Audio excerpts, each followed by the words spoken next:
everybody, and welcome to our TPK stream for tonight. We have something special following up from our last episode where we had a panel discussion with the members of Maze Magazine, the authors there. If you don't know what Maze Magazine is, it is the TTRPG group Panic Not's first Indian TTRPG magazine. I feel like I said that a couple of times, repeated, but hey, that's how this stream works. So today we're going to have our first playtest of this series with the amazing Rajib. And if you don't know Rajib yet, that means you're not buying enough things from Drive-Thru RPG. So I'm going to pass it over to you, Rajib. Take it away, Dungeon Master. Hello. My name is Rajib Kalita. I have a few things on Drive-Thru RPG, but today we are here to play A Storm of Locusts, which is of course part of Maze Magazine. Like Shema said, India's first TTRPG periodical, an initiative by Panic Not, which is great because Panic Not they are one of the pioneers of the Indian whole TTRPG scene, and they're still one of the main pillars of our community. It's got 3 whole ass adventures, out of which 2 are written by first-time adventure writers, which means, they're going to be fresh. There's a whole ass adventure setting in there. There's this whole bunch of crowdsourced magic items. There's this very cool tavern setting that you can just kind of drag and drop into your own campaign anytime, and it's got tons of awesome plot hooks. Also, there's this whole bestiary of dragons that are inspired by India, which is awesome. So, if you want to encourage these bunch of awesomely talented writers and artists, me notwithstanding, I'm not going to think of me myself on them, but yeah, if you want to encourage us, please purchase the magazine today. It's on Drive-Thru RPG. Link is down below. Also, a massive thank you to our gracious hosts, TPK, the killers of pigeons, for making this thing happen. Now, coming to the adventure at hand, we are only going to play a part of it, most likely, in this session. To know how it ends, to see what happens after, you're going to have to buy the magazine, link down below. We have discussed content warnings with lines and waves and things like that beforehand amongst us. But for our dear viewers and listeners, the following are the CW for this particular game. It's a horror-themed game. There are strong themes of body horror. There are elements of mind control, possible mind control of player characters, loss of player agency, harm to animals, possibly, cults, and above all, of course, insects, tons of insects. With that out of the way, I'll let this wonderful bunch of players, whom I'm lucky to be sharing a stage with, I'll let them introduce themselves. Starting first with Amun. Hey guys, my name's Amun Kel. You guys can call me Amun or Kel. This is the first time I'm doing any sort of stream, so wish me luck and I hope to have a fun game. Thank you. Oh my god, that was so sweet. That was like a college presentation almost. That's funny. Oh yes, I will go next. Sorry, I don't know why I was waiting. Hi, I'm Sheva. I'm also known as Kumi. If you watched any other episode or video on this channel, you know Cushion me. I also I run a D&D shop, which you can find on Instagram at Kumi Curiosities, and any other plugs, I guess. Thanks for being on our server. And thank you so much if you buy this magazine, because that is, helping a lot of us. I'm also an author in that, and hopefully get to play test my adventures soon as well. I'm super excited to be in this. I'm also going to be playing one of my most favorite characters ever, and it is using a race that Rajiv made actually. So I'm very excited to play my little monkey paladin. Over to you, Kush. Okay, so hi, I'm Kush. You'll probably know me. I'm part of the Pigeon Killers, and Rajib and Shema failed to mention one very important thing in their intro. Hi. Shema forgot to mention that not only she's playing the Homebrewed race, which is really cool. She's also playing the best class. Oh my god! No. And Rajiv failed to mention that you can use code TPK10 to get an extra 10% off in the No, Maze Max. there is not a TPK tag. Please do not be fooled by this fake advertising. Okay, unless if it doesn't work, then maybe you don't appreciate Kush's hair enough. Is all we can say. Your data might just end up being stolen with the TPK10, but you take it. All right, back to you, Rajiv. All right. I should mention that this is also my first time streaming anything, Yes! playing, gaming, whatever. So yeah, this is going to be terrible. That is gonna be awesome. We have There you two go. yeah. Right. Cool. Any which way, we are ready to begin.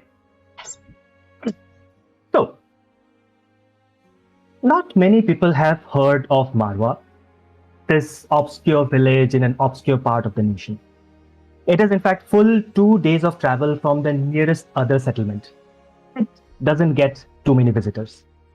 Yet, at this moment, 3 rather unique individuals have made their way here, just as the whole place is about to become the epicenter of a world-changing event.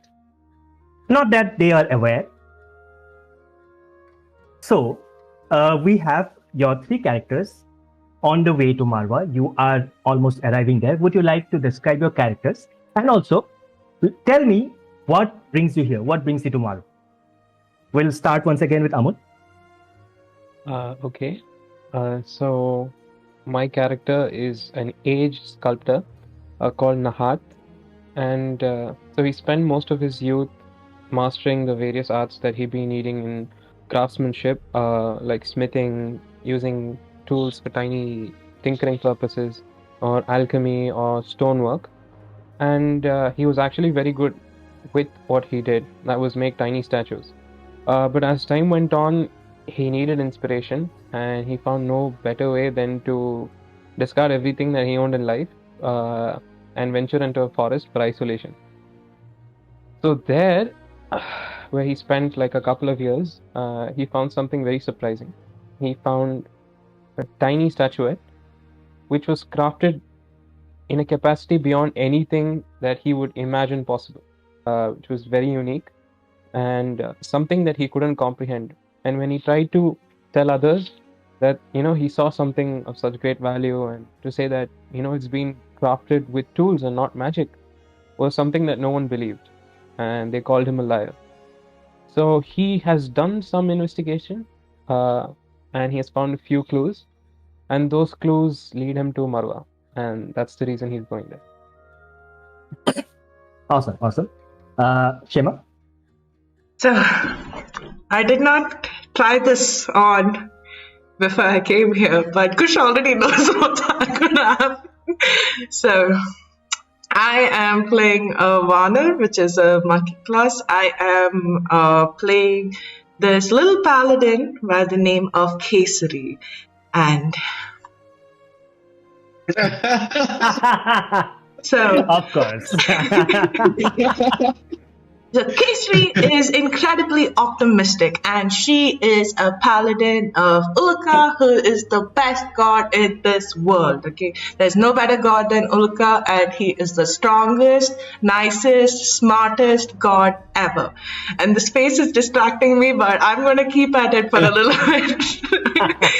But now Kesari was flying over these skies, and she was just growing a little tired. She sees like a couple of these trees falling about in the distance, and she's like, I wonder what that is. Is this a challenge? Is this something that Ulka has put in my path to just test my strength? But flying down a little, she sees that there's someone who seems to be much hairier than herself, and who is swinging at these trees instead of walking past them. And that is how she thinks that she might have met Rekka, the barbarian bugbear. Now, momentarily distracted by the wrecking happening down, she also notices in the distance what seems to be a black swarm of sorts. She hasn't had time to investigate that yet, but she goes down to Rekka to see what is happening with him. and pats him on the shoulder. Hello, are you okay? Is there anything disturbing you, maybe? I am not okay. I am Rekka, the Wrecker. Oh, And I swing my great axe along another piece of wood. And It shatters. oh, well, are you angry? Is this a way for you to take out your frustration, maybe? No, I am not frustrated. I simply saw these trees in my way. Nobody stops me from walking in my way by being in my way. Oh, I can stop you from walking, and I pick him up and fly with him towards the distance until we hopefully find somebody else. Hopefully, an amazing sculptor. Right. So, I mean, you as a Vanar, you are not tall. And Rekka, I am imagining you being tall. Are you tall or not? Yeah, Rekka is like this 7.5 feet tall hunk of a bugbear. His arms are like reaching like under his knees, like super long arms and very hairy. And as K3 tries to pick him up, not as annoying as the stupid mosquitoes, but can you not?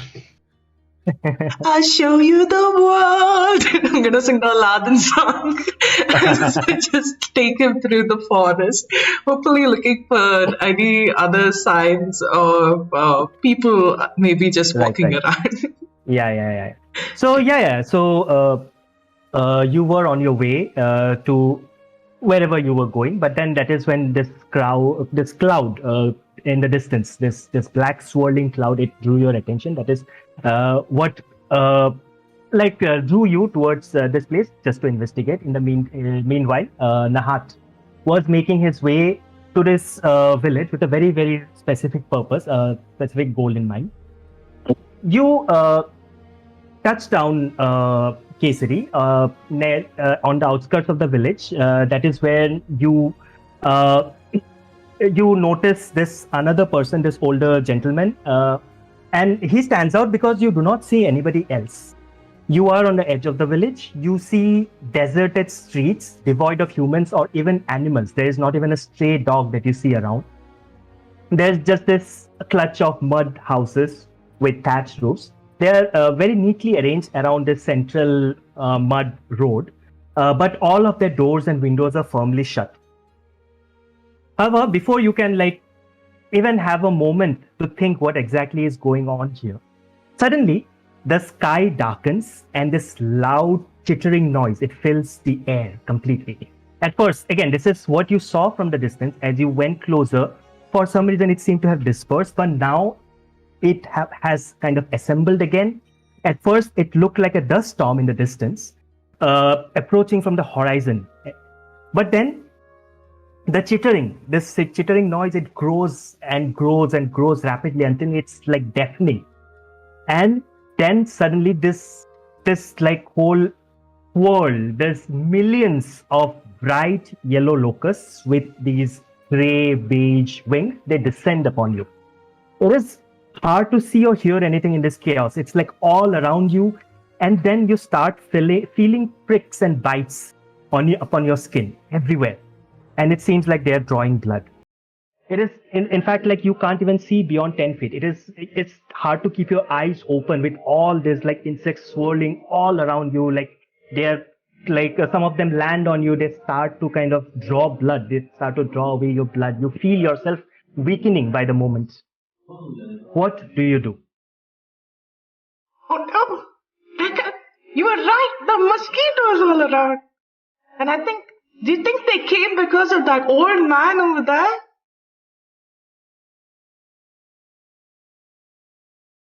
Is it us or is it Nahat? Sorry? Nahat is the old man. Oh, Nahat is the one far away. Yeah. I mean, you spot him right there, but then again, before you have time to interact, this whole swirl of insects, it's all around you. Stupid mosquitoes been annoying me for weeks now. And I just begin swinging my axe across the air. Right, And like a fan, like making my axe turn like it's like a Right, fan right. now. Swat them away. You do your best, you swat away some of them, but it is like fighting against the rain. It's like you are like swinging your axe to keep the rain away from you, but you can't. It's still like this. They come to you, they sit up. Or does Rekha also have long hair? Long, Yeah, luscious, it's like luscious hair? very Yeah, long yeah. fur. Right. So they just sit on your head. They sit on your head. All the exposed part of your body, they're like covered with these locusts. You're trying your best to swat them away, but it seems impossible. I'm going For the to. rest of you, how do you react? I think I'll fly towards the old man standing there by himself looking at this. Right. And immediately, like, and only because I've seen how crazy the gods can be at times, I assume that maybe this might be like a god in human form. And Who brought all the yeah, locusts? because we suddenly see him and there's these flies all around. So I go to him and I'm like, Mister, are these flies yours? Are you the lord of the flies? Okay, so Nahat is just gonna be really shocked because he hasn't seen anything like K-State till now. So he's just gonna be really shocked and be like, what? Like, so he has like this stick that he's holding onto. He's like, flies? What flies? And he's just gonna like bend down and he'll be like, I must hide. They'll get me. And he's gonna like cover himself with a cloak and just bend down, like shuddering to one side. I bend down and look inside the cloak. I can still see you. You're not really that well hidden. Is that an attempt at disguise? He's going to look at Rekha and get even more scared now. And he's going to like try to scoot away. It's like, oh no, what do you want? I don't have any money. I have nothing left to give. We don't want money. We just. What is money? Rekha, money is what you use to buy things or sell things. No, actually, you don't sell with money, but maybe you can. Maybe you could like bribe someone too. Do you think we could bribe the flies? Do they eat flesh? Oh, Do you think? And I pull out like this, wrapped in like wax paper, like a chunk of deer meat. It's like, hey, flies, go fly on that. Let's throw it in some random direction. How fresh is the meat? I'd say it'll be pretty old. It'll be kind of stinky.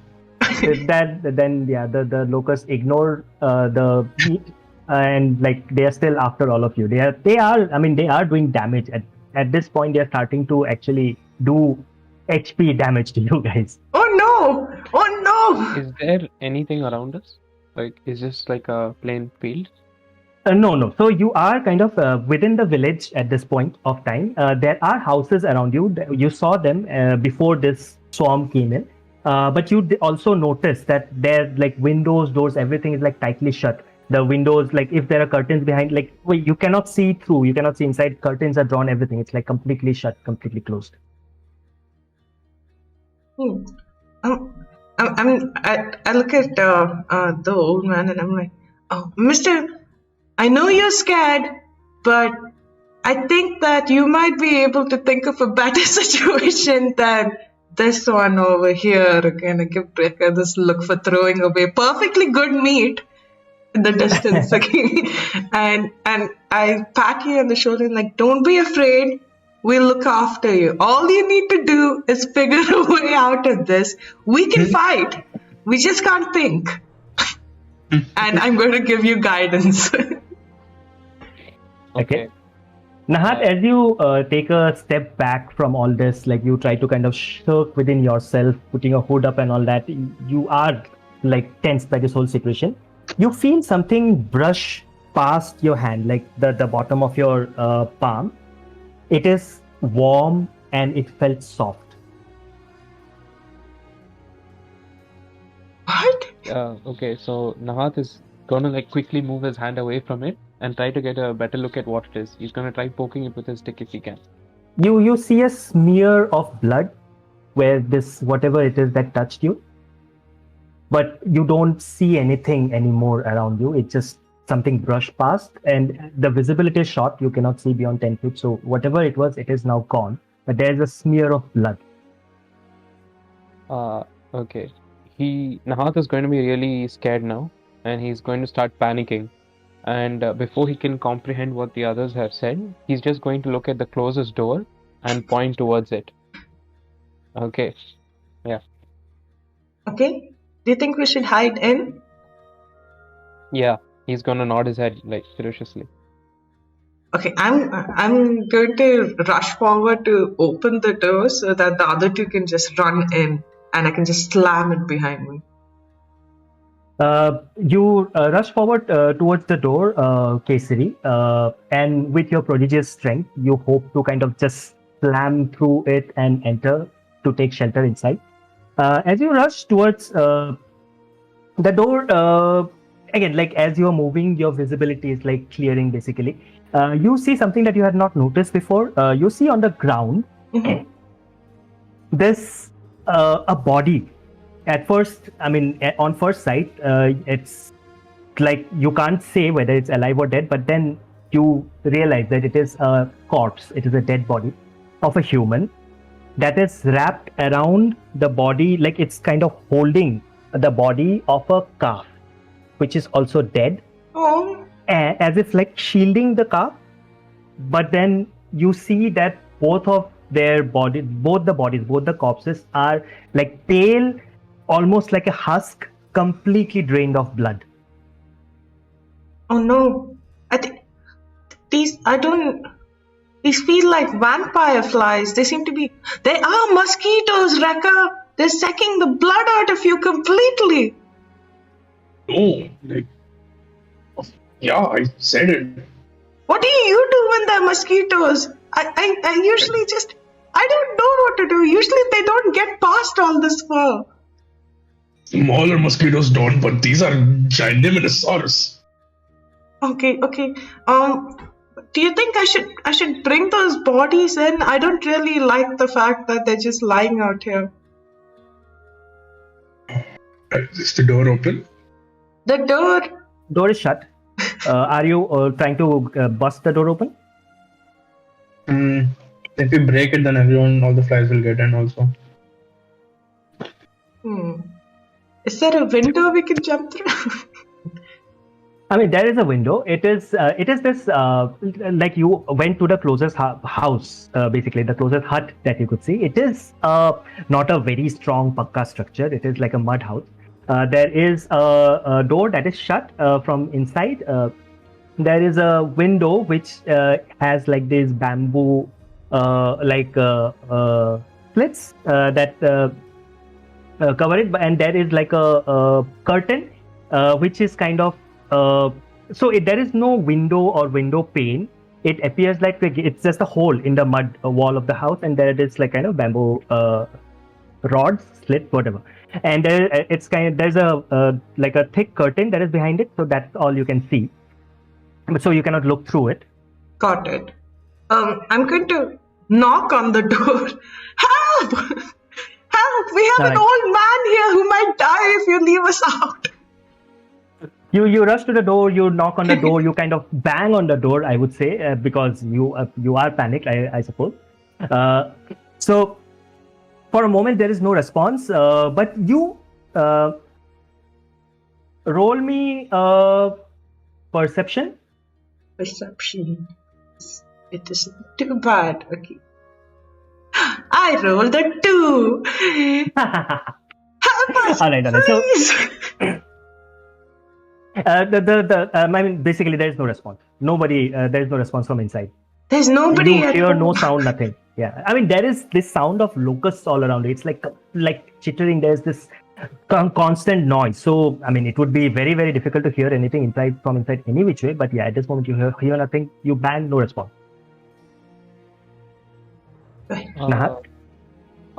Is there a stone, some small object around me? You should be able to find a stone. Can I use my class ability to make a small stone smell like fresh meat? with blood. Okay. Ooh. Okay. Just chuck it few meters away from me, like away from the entire party. So you're kind of it's like casting prestidigitation almost, right? Yeah. More or less. Yeah. Of course, you could do that. I mean, yeah, it's a muddy village road. You will find plenty of stones and pebbles on the ground. You pick one up. You quickly like retrieve your tools because you'll have to use your tools for this. You kind of tinker with it. You create this somehow magically. I mean, it has to be magic. So you make it emanate this smell of meat and blood. You throw it away. You see some of the locusts that are on you kind of follow it, follow the trajectory of the stone, land there. But I mean, it's like taking a drop of water from the ocean. Ultimately, that's what it seems like, because you got rid of some of them, but they are just too many. But as you are doing all this, as you are trying your best to kind of find shelter, you see so again, it's very noisy. It is also very dark. It has kind of darkened the sky. Visibility is less, but it has also become completely dark within. But you spot a light in the distance. It seems to be flickering a little bit, which gives you a hint that it is probably a torchlight. Mm-hmm. And it is drawing close to you. As it draws close, you hear this voice of a woman. It sounds urgent. It sounds authoritative. You see, and finally you see like as it draws close enough to you, you see this old. I mean, yeah, actually, you would know that she is old at this point because her entire body is covered in rags, and there is no exposed skin. So it's all like entirely covered. Her face is shrouded. She is carrying this torch in her hand, and she kind of beckons to you, like she like kind of motions to you, and she says, "Come with me, quickly. You won't last long in the open. Come." And she kind of like beckons you close to her. What's the close? And start running away from the open. Oh my god, Raka. I'm going to like look at the old man like, do you need some help? I can help you push this away, and I'm going to stand right in front of him and hope this works, but like use word of radiance. Okay. And just yell at the locusts that I can see in front of me that are standing in my path to the old lady, and yell, give us passage. Okay. Does that help at all? Word of radiance, it does radiant damage. Yes. Does AoE, radiant right? does radiant damage seem to help it at all? So basically they need to make a con save. Okay. And if they fail that, then they take 2d6 radiant damage. No. So yeah, 2d6 is plenty. Doesn't matter if they pass or fail because on their own, these are all like tiny insects with, I would say, 0.1 HP, maybe 0.05 HP or something. But I mean, as a swarm, as a like collection of millions and billions of them, they are dangerous. But on individual level, if they are having to pass a Constitution saving throw, that's a no-go. It's a each creature of your choice that you can see within range, within 5 feet. Yeah. So yeah, definitely. I mean, of your choice, you're choosing all of the locusts in a 5-foot radius around you. I'm assuming. So yeah, what happens is you utter these words, clear a path, and you imbue your words with divine energy. So you see this like this, suddenly there's like this sphere of ash that these locusts have turned into all around you, and like this ash, it falls to the ground. It for a moment, it's like this bubble that you're in within this like kind of storm, this sea of locusts. There is this bubble that you stand in, which does clear a path for you to this woman. Oh, that's so cool. Yeah, it didn't seem like no, I mean, again, like 0.05 HP. You won't know they did extra damage or not. I don't think that's going to be possible. But it does clear a path. You can see the woman very clearly now. She also shows a bit of like her face shows like she sees this. she kind of just lowers her shroud on her face just a little bit, and you can see amazement in her eyes. But then she realizes, you all see like this swarm again, like starting to re-enter the space that you cleared. So she then once again becomes like that peremptory, urgent kind of urgency you hear in her voice once more. She just beckons to you, come, come, come, and you can see that she is holding more torches in her other hand. Mhm. And she is like, at this point, she's starting to like kind of light the other torches with the torch that she has lit. Ooh. What's my intelligence? Do I realize this? Let me check. My intelligence is -1. Wow. Nahat is the She smart has, one. yeah, she has an amazing torch. It's magical. So at this moment, I think Nahat is just going to jump onto Kesari's back and sit there like a backpack and point at the woman and be like, "Go." Let's go. Yeah. And also he would just cast. He would take out some powder that he has and like throw it behind him, to cast bonfire, and Okay. to see how Nice. the flies react. I mean, the Nice. locusts react to the fire. Nahat, you realize immediately that these locusts, they have an aversion to fire. The moment you threw down the bonfire on the ground, some of them burn up, but the rest they kind of stay because the fire continues to burn. The locusts, they stay away from the flame. They stay away from the heat. So it clears apart. Similarly, you see the woman, she is holding a torch. Even she is protected at this moment from the locusts because they are keeping away from the flame. I love this. It's just like flying monkey and fireman. Just zoom, zoom. Best comic book. And Rekha coming up behind. A big bugbear just running. Right. Oh my god, a Boom, boom, bugbear. When the locusts on you, you're a bugbear. Bugbear. Okay. So fine. So you all get to this woman. She hands you. Kesari and Nahat is basically one unit at the moment. So she hands a torch to Nahat. So you can hold that torch, and she hands another one to Rekha. So she starts walking away from where you are. Like basically, it would seem towards the center of the village. Since you are on the edge, it looks like she's walking towards the center of the village. Yeah. So are you following? While we're walking, Yeah, do we see any absolutely. more bodies on the ground or any other signs of anything suspicious? I know we don't have much visibility, but are there more bodies lying around? You continue towards the center of the village with this woman who is taking you there. You see, again, like with the fire, you have the locusts giving you a bit of space, so you have a little bit more visibility from 10 feet. Let's say it is 15 feet now.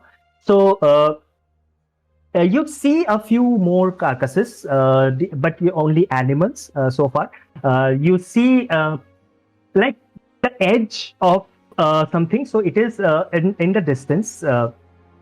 You see it because it is a smoldering. It seems like there is something lit over there, but the flames are dying down. It might be some kind of a fire or something. It is a little distance away, but as you make further inroads into the village, you see now this like much larger building than the others.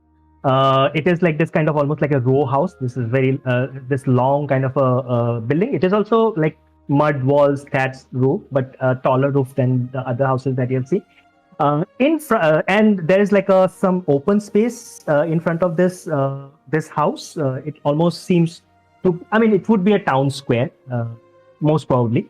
And over there, on a pole, there is this body that has been kind of tied. It's not crucified or anything. It's on like a single pole on which there is this body that is tied some 10 12 feet off the ground, tied onto the pole. And like the other bodies that you have seen, this also seems to have been like kind of drained of all their blood. Roll me again perception to see if you can get more details as you kind of make your way into the house. Everyone. I mean, whoever is kind of wants to kind of find out more about this body. Y'all, I don't Whoever know wants why. is curious, basically. I rolled a 0. Oh my god, a 2 minus A minus 2 2? minus. I rolled a 2 This too. is going to go badly. But you know. Nahat, you are not interested? He is focused on getting it. Following Right. Only focus is to kind of get out of this Oh, swamp. So yeah, so basically, yeah, you see this body kind of tied up, but then you don't really have time to kind of like it is at like a height from the ground as well, which means at a distance from you. You don't really have the time to focus on this. You are more focused on survival. So you are ushered into this room. This woman, she makes sure that you are like holding the torches up while she like knocks on the door and the door opens. Mhm. Which it does in a moment. Like kind of basically she knocks, the door opens, and she kind of basically ushers you all to inside of this house. As you enter, before that, like you have taken some damage from these this locust the time that you were here. So I would like all of you to roll a dexterity saving throw to see whether you were able to kind of save yourself as much as you could. Okay. I thought I was got a 2 again, and I was very annoyed. I got a 12. same 12. 12, I got 12, 18. and okay. So, Wait, I haven't. Rekha, you take 4 points of damage. This is all piercing damage, whereas Curse, Nahat and Kesri, you take 8 points of damage Wow, that really from the hurt. locusts. Yeah, you got a bit hurt. You spent some time there. It is obviously dangerous. It's like standing on top of a fire. But now you are inside of this. Again, just your knowledge of a typical structure of how a village is laid out in this region that you are in. You can say that this is probably the townhouse. This is probably the place where the again you have some of this knowledge because of this region. Typically, the council that governs a village is called a panchayat. Usually, it is 5 members who are the more elder and respected members of the village who are part of this panchayat. These 5 members, they typically take decisions regarding rules, laws, many other things. So this looks like the council house. This looks like the house where the panchayat sits. But when you enter, you see that it is quite full, the inside of this house, and there is this kind of tense and frightened atmosphere inside. There are a lot of people who have set up here. It seems like they have kind of made some rudimentary living arrangements. There are like bedrolls on the ground where you see like individual, like family units kind of huddled together. There are some places where food has been cooked, again, like in a very, very rudimentary kind of a way. You hear like the sounds of children crying. There is soft grumbling of some argument going on somewhere. There's overall this kind of very tense kind of atmosphere. There is some makeshift shrine that has been created. Again, it looks like it has been recently made up where some people are kind of offering puja, just for whatever reason, just to appease the gods or maybe whatever else.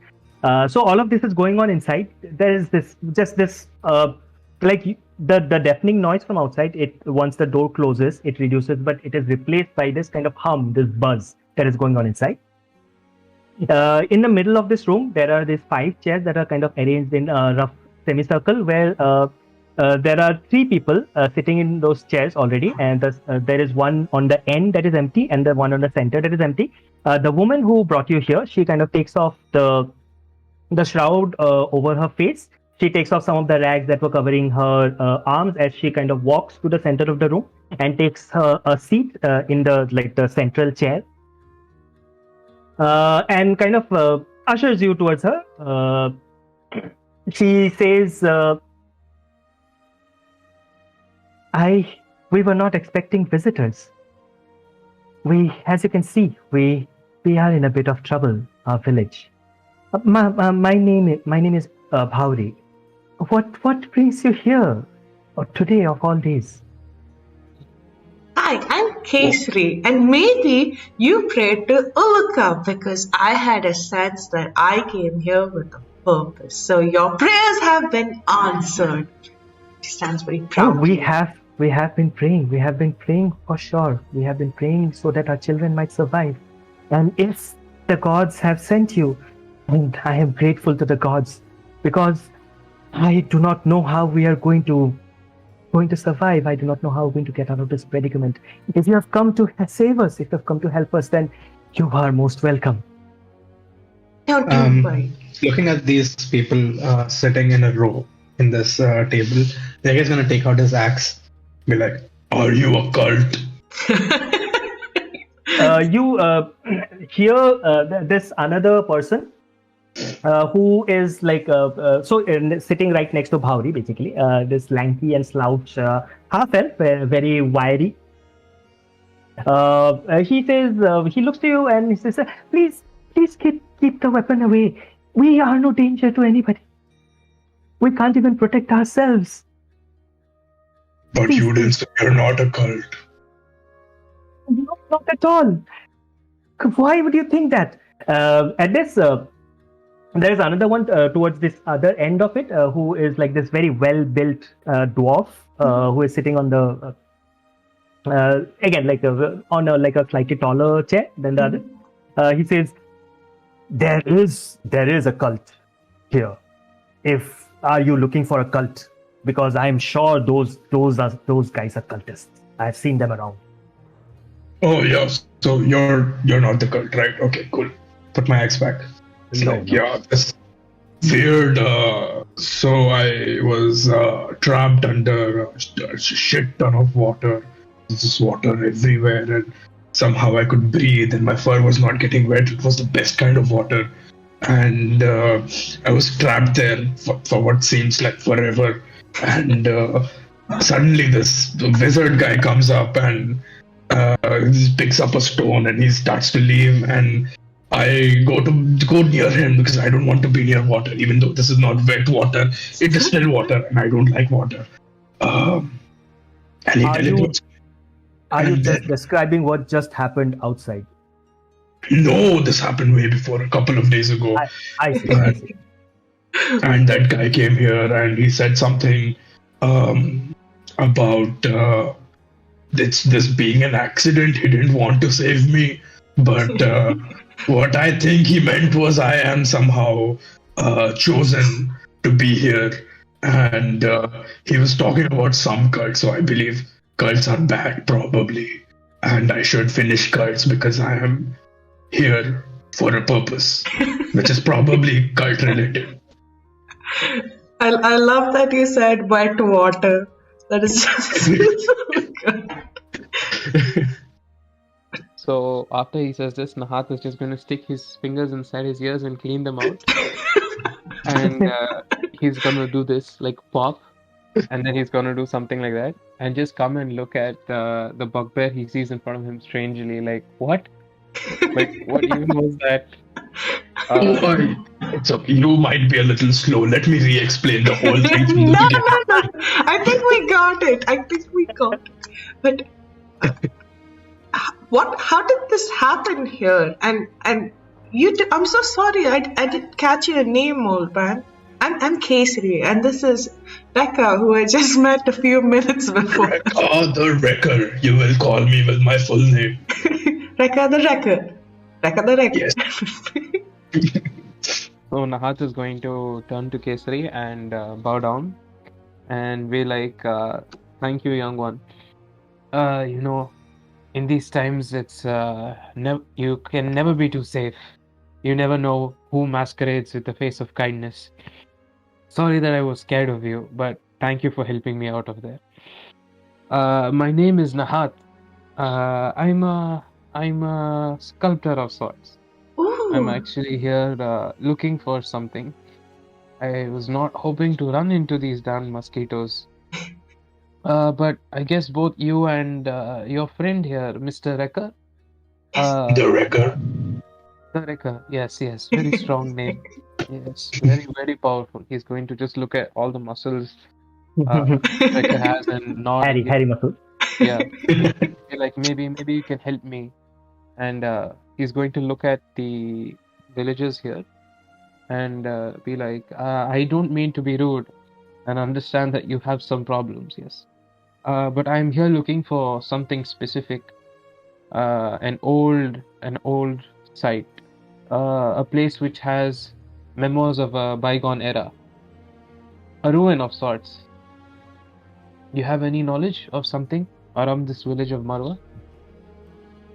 They look to each other, but I mean, just by the looks that they're giving each other, you feel like they don't really have any knowledge.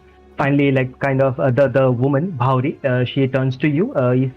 She says, I'm afraid, sir. We do not know of such ruins.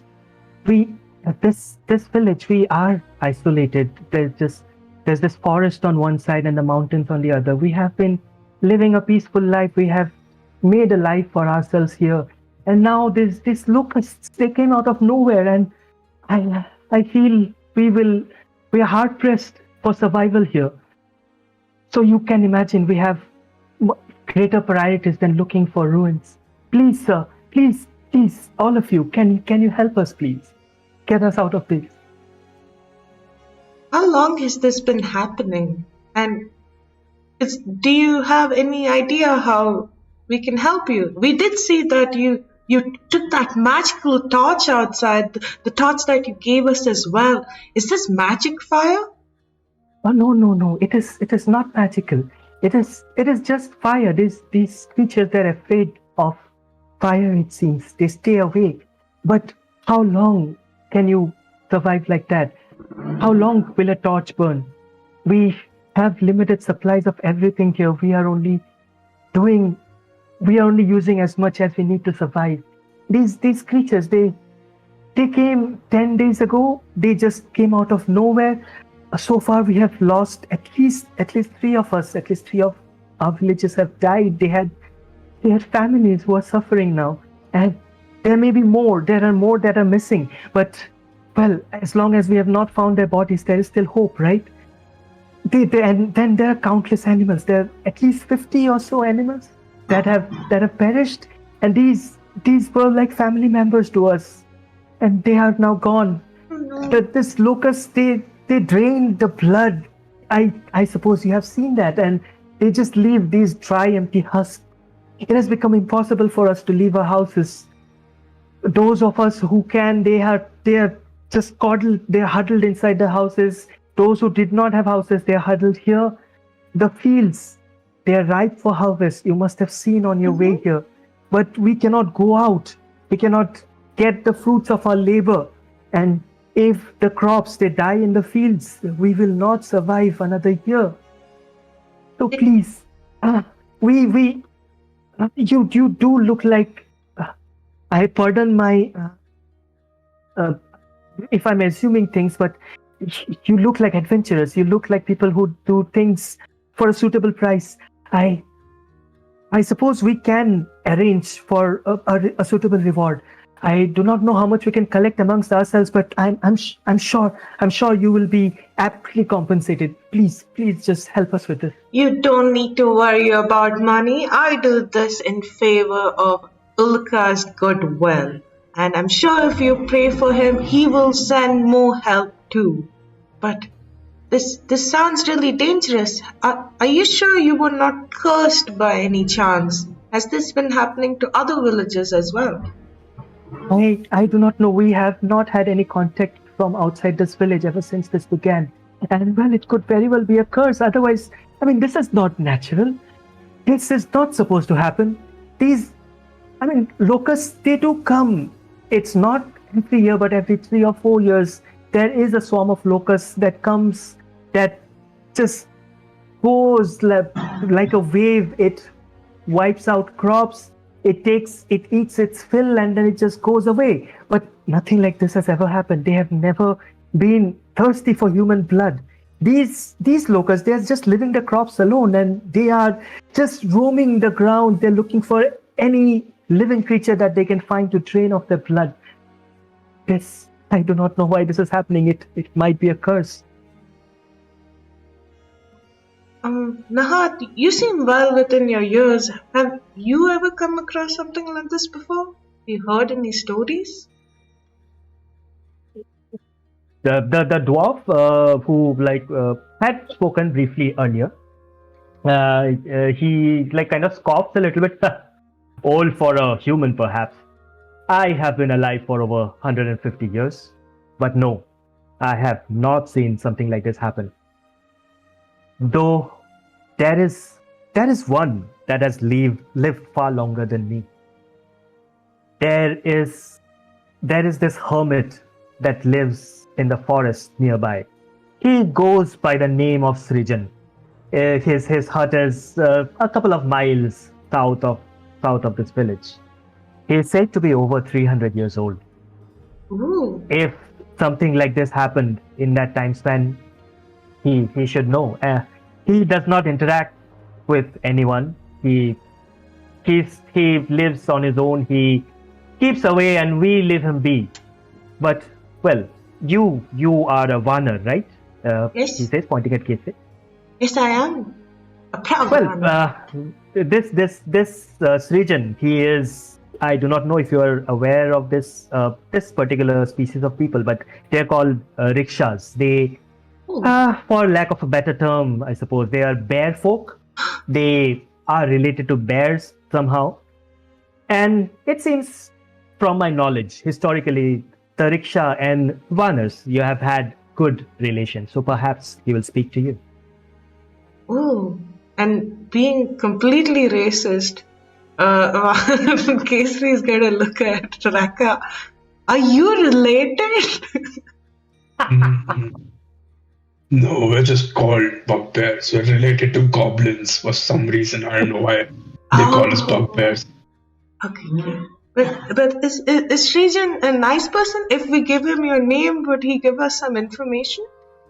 Oh, not my name. Do not give him my name. I suppose I have not given you my name as well. It is Joar. Joar. Okay. Yes. Do not give him my name. We have had some unfortunate encounters in the past, let's just say. I do not want to believe this, but it might be possible that Srijan is behind all of this. At this, the wiry half elf that had spoken to, I think it was Nahat in the beginning. He speaks up and he says, "I do believe he might be involved because I heard somebody who passed by there near his hut. He said that this locust, they are not going into his hut. It seems he is protected. If he is protected, does it mean he is the cause of all this? He's creating all this? I do not know what grudge he has against us. We just leave him be. We do not disturb him. I do not. But you should definitely investigate this. Maybe he's the Lord of the Flies. And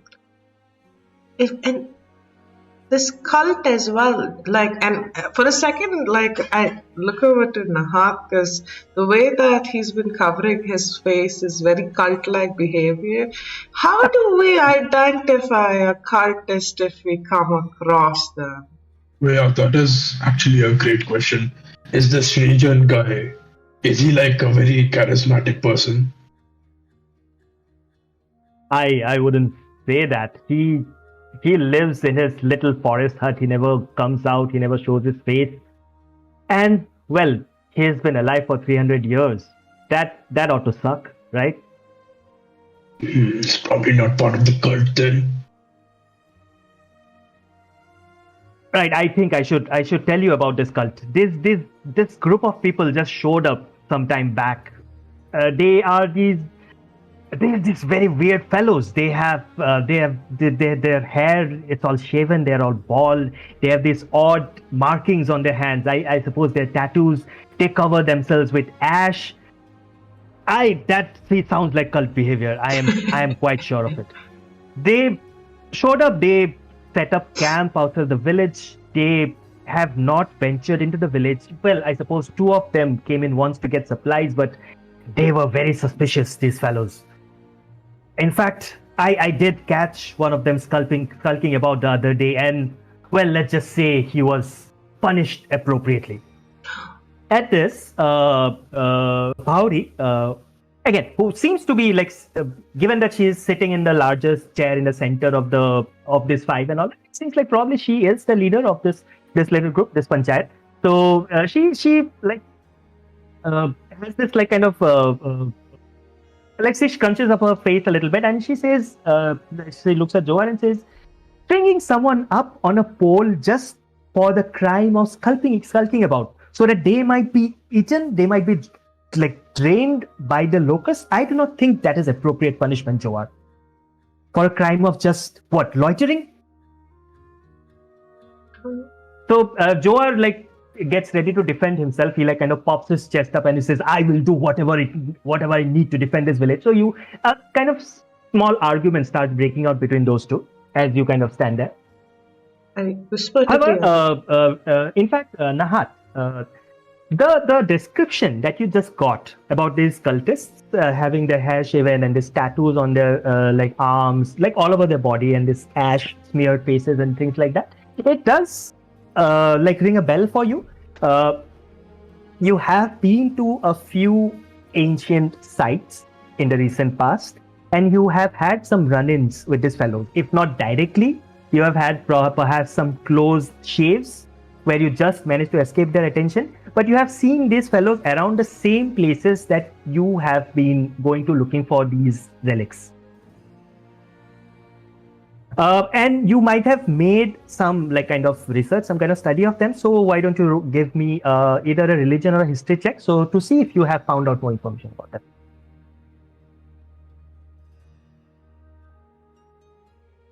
Oh. Good or bad? Okay. Okay. Wait. Oh, that's a 7. Oh, thought that was a 1. All right. Okay. A 14. Yeah. Oh, okay. 14, nice. 14 is not bad.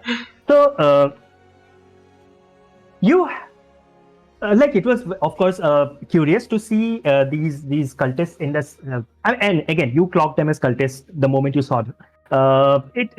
It was curious to see them like go after the same places that you are like looking for. So obviously you try to find out more information about them. You look through books, you look through like libraries and things like that. You ask people that you used to know in a previous life and everything. So only information that you could gather from all this is the name Kalki. Like this, they seem to be members of let's say organization called the Cult of Kalki, but more than that, you don't really have any more information with a 14. Okay. All right. So while all this is happening, like, can I just take a quick look outside, like before continuing the conversation with anyone? Has the noise around us stopped to anyone? The noise, like that muffled sound, because again, like all the doors, all the windows have like this thick curtains that are kind of, you see that they are kind of tied onto the, so like to make it almost airtight, this entire place. So because of all that, and also there are some fires burning within, so you also feel this kind of heat inside, this kind of very claustrophobic, this kind of very, so I mean generally this is not specifically right now, but yeah, you felt that kind of oppressive heat inside. But that muffled sound, that muffled hum of those locusts is still there from the outside. In order to peer outside, you'll have to kind of draw a curtain a little bit, or a door, like open the door. But then if you try to do that, some villager or the other would kind of stop you and say that no, this is very dangerous. Even if a single one of them comes in, it might like be like very risky. Yeah. I'm going to very uncomfortably walk up to the dwarf, right, and keep my staff as close to him as possible and lean onto it, like, somewhat looking at him in the eye with one eye very closely. And I'm going to say, these locusts, they must come from somewhere, right? All life begins somewhere. All life nests somewhere. So where do they come from? Any specific direction? Closer to the sage's hut, or closer to the weird men with the ashen tattoos?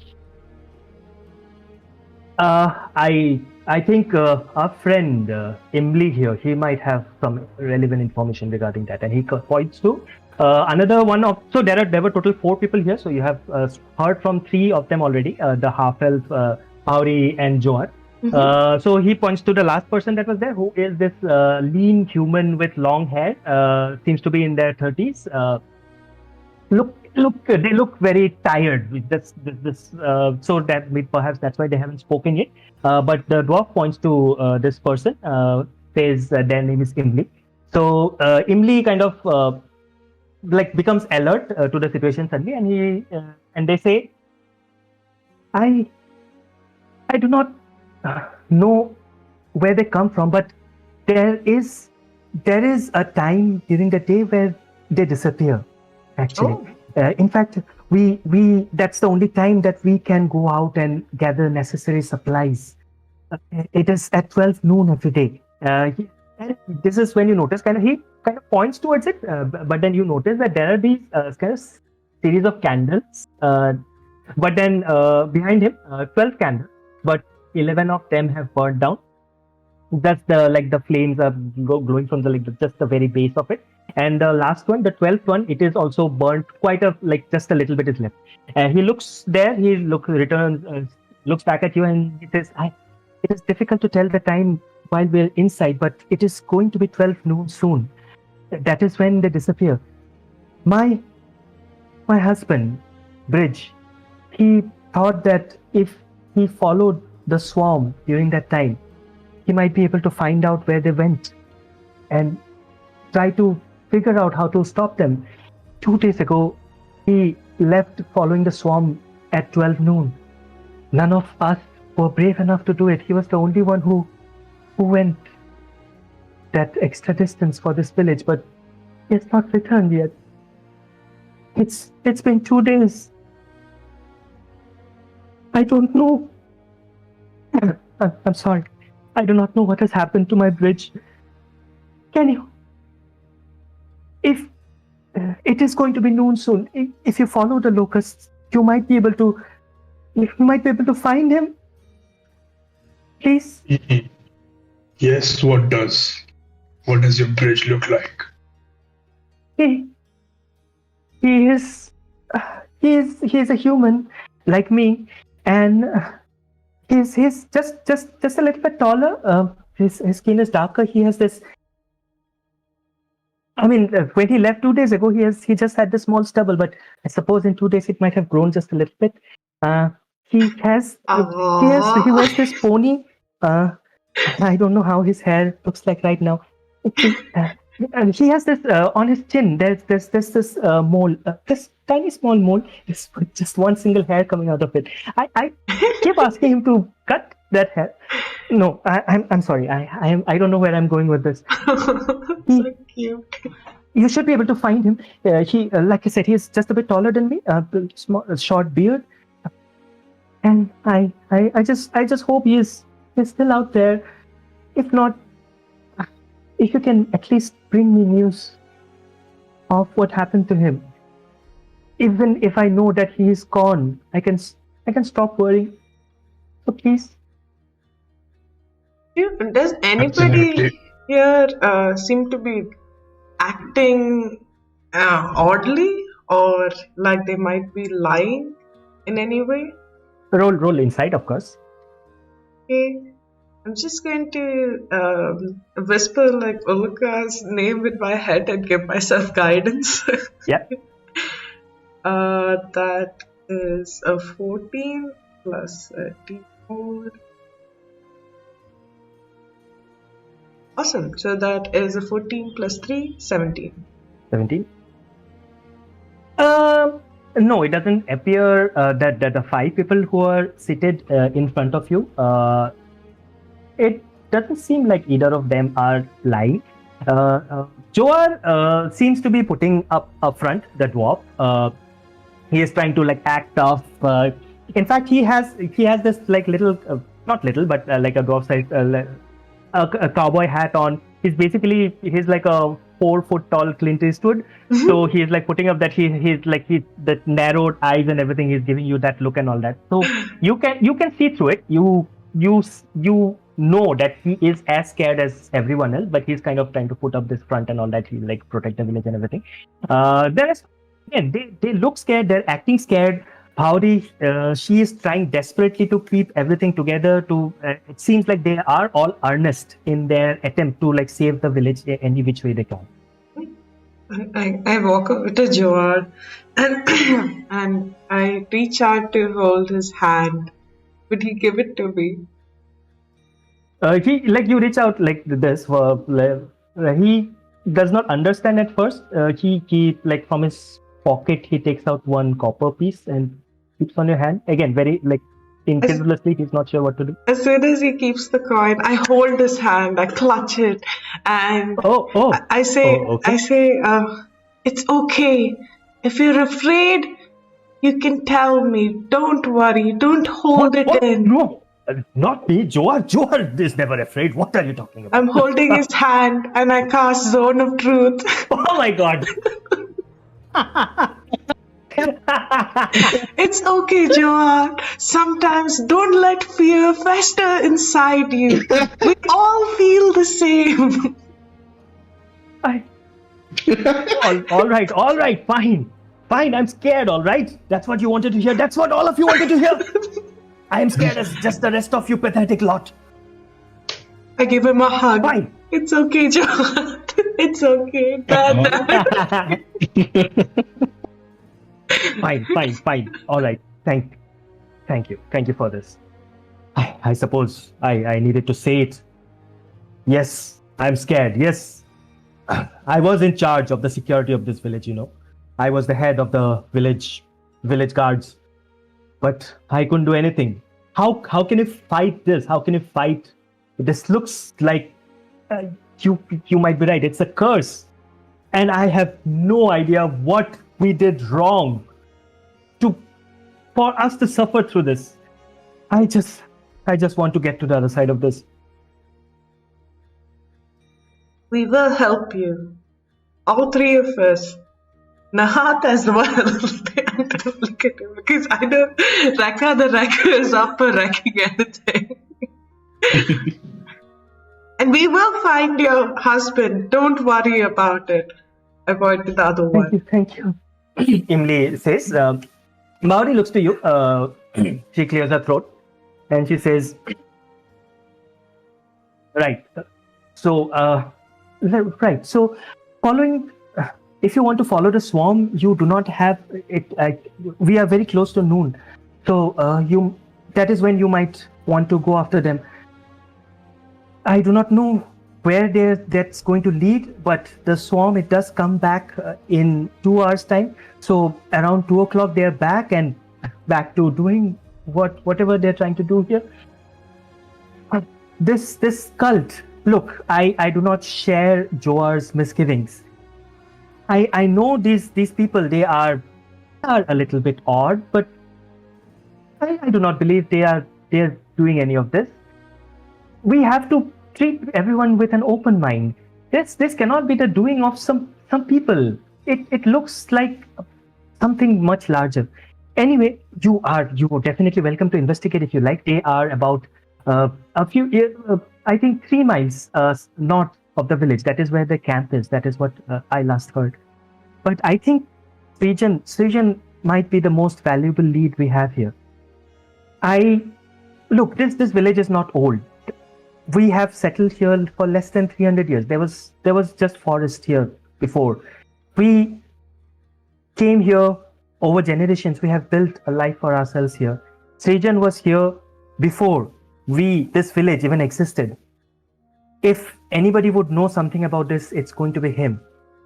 And well, it is actually quite curious that the Locusts have avoided him. There has to be a reason for that, right? I do not believe that Srijan could be the cause of all of this. There was a time when we had a cordial relation, our village and him. It was before I was born. Still. But for some reason, he just withdrew. I just feel sad. I just feel sad for him. The rickshaws, I don't know if you know, but they're not supposed to live this long. Mm-hmm. They live a little bit longer than humans perhaps. They live 100 years, they live maybe 220, 300 years. That has not been heard of. Something has been keeping him alive. I do not know what it is, but to lose everybody that you knew, to lose everybody that you ever loved, and still be there to suffer through it, I do not think that would be a good life to live. So all I feel for him is sadness. But I think you should talk to him to find out what this is, what he knows about this. That's all I can say. I can offer I will, by the time you are back, we will collect something to reward you for your efforts. Please do not worry about that. But if you want to go out and find out more about this, if you indeed are willing to save us from this mortal danger that we are in, you should leave in 10 minutes when the locusts are gone. That would be a best time to leave. Do you happen to have any health potions or anything that could help us out while we travel or make it faster for us to travel? I can fly, but unfortunately I'm not strong enough just yet to carry both of them. I'm afraid we do not have any magical supplies in this village, and sorry, I can pack you some food, but please understand that our food supplies are already very meager. We do not have enough to last even a week more. We do not know how long these locusts will be there. Still, do not worry. We will pack you some food for sure, whatever we can. But I'm afraid we do not have these health potions that you speak of. I'm sorry. Not a problem. Not a problem at all. I look at the other two. Is there anything else that you want to do? Do you think we're ready to set out again? Well, ready or not, it's about to be time. So Mahat is going to lean on his stick and look at the people he's here with, and look at them in a very hopeless manner, understanding they're going to be facing a very difficult situation. And he's going to lean over to this big bugbear beside him, like, in like a very hunched manner, and be like,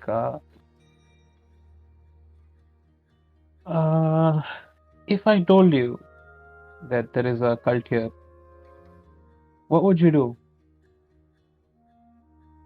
I will destroy their very foundation, find their charismatic leader, and cut his face into so many pieces that his charisma fades away, and no one is ready to follow his lead, and the cult dissipates. Nahat is going to stroke his beard and be like, yes, definitely useful. Yeah. And he's going to turn to the other one and be like, would you do something similar? Would you be interested in finding a cult which could possibly be bringing so much harm and despair to these poor villagers? Well, if Ulka hates them, I hate them. So if Ulka says to bring down my thunderous smite on those cultists, then Kalki's going down.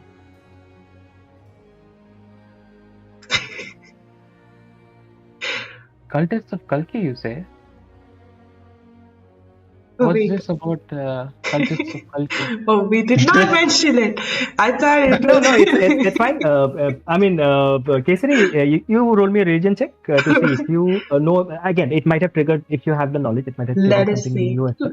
Oh, otherwise I let out too much information.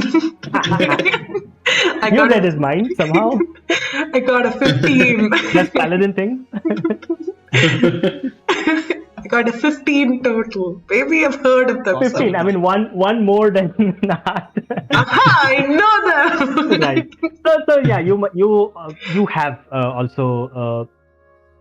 It is very surprising because they are supposed to be a very, very secretive cult. Not many people know about them, but somehow the two of you have somehow heard about them in your travels. So yeah, you are aware of the name Cult of Kalki. You are also aware of the away from the cult, just the name Kalki, it does mean something to you. In the scriptures of written for Uluka, there was some mention of the various epochs, the various eras that come one after the other, the cycle of continuous destruction, regeneration, rebirth, all of that. So you do not remember all of it distinctly, but you have heard the name Kalki. It is an entity that denotes the end of an age. Like it is like just the name, it is associated with an entity which brings about the destruction of everything, of all creation. But the purpose of the destruction is so that it can be built anew. So it is not only a destructive force, it is also a creative force. But and wait, the end of days will be brought on by this entity called Kalki. You do not know how that connects with the cult, but you know that much about the name Kalki. Got it.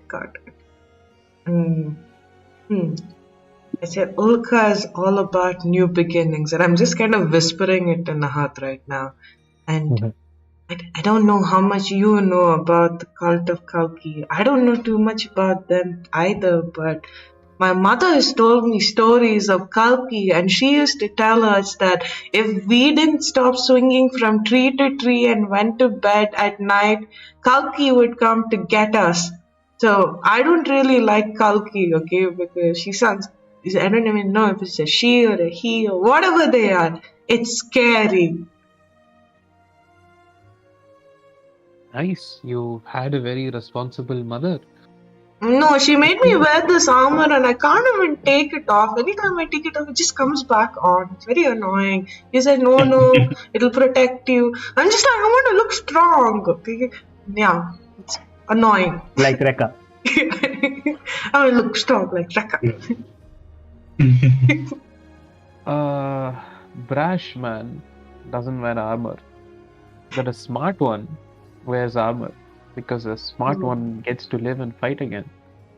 So I think you should be thankful to your mother. And he's just going to tap his stick twice and cast look around, see if there's anything that's broken, anything that's damaged that might be of use to the villagers who are trying to cling on to life here. Right. I mean, yeah, very, very sage words from an old man. But yeah, you look around. You see, the people are still kind of trying to make the best of the meager resources that they have here in this place. And from what Bhauri said, these people who are here in this council house, they did not have much to begin with. They were the ones who were perhaps homeless, but now they have been given shelter here. You see one family, they are struggling there's this kind of a so basically they are trying to cook food, but the pot that they have, it's kind of cracked, so you can see that it is kind of turned onto its side so that only a little bit can be cooked. So you see that they're having some trouble there. So I'm going to slowly bow my head to the others and scuttle up there and just fish through the numerous bags that I have on my side, pick out a few things. A little bit of some sort of salve. I take a coconut which has something inside it. You can hear sounds, but it has a latch. And I take something from it, like rub it on the pot, and I cast mending. Right. Yeah. So yeah, the pot was kind of cracked like this. It kind of like the metal, it kind of bends to your will and it kind of joins together, and then where it joined, you see the joint, but it has this kind of golden sheen to it. The pot is mended. They look to you. There is this man and a woman, and you see like there are like three like maybe 6-7 month old babies. They seem like triplets, which is like great, but also perhaps a little bit difficult. But yeah, so this man and a woman, they were like trying to cook food for their babies, but they couldn't make enough for all three because the pot was broken. But yeah, now it like fixed. They look to you with like surprise, and the woman, she kind of bows her head to you. The man also, like, he almost goes to like touch your feet. So I just move away and like bow back to them and bid them farewell, and again bid farewell to everybody else respectfully, Yeah. and suggest to the rest of the party that let's head out. Okay. Just as Nahat comes back to you, there's suddenly something changes. Like this all happens, right? There is this constant droning sound, this constant sound coming from outside, and suddenly it disappears. And it's like you feel that kind of thing, your mind opening out. That feeling that you get when there is this constant noise, constant sound that suddenly dies, which means perhaps that the locusts have left from outside. It is now noon. The candle, the last candle that had like a little bit of it left, you look towards it and you see it kind of flicker and burn out. Do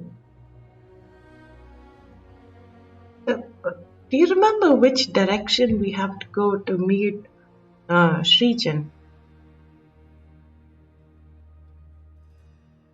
We just follow the bees, the mosquitoes, the lotus, something they said. Locust. Yes. Locusts. Yeah, if Srijan is sending them, they must go back to him for their nap or something. This is good time for afternoon nap, I suppose. I would be taking an afternoon nap if not for this situation over here. Do you think they're like bees and Srijan's the queen bee and they're returning back to the hive? It could be, except bees don't have a queen, they have a hive.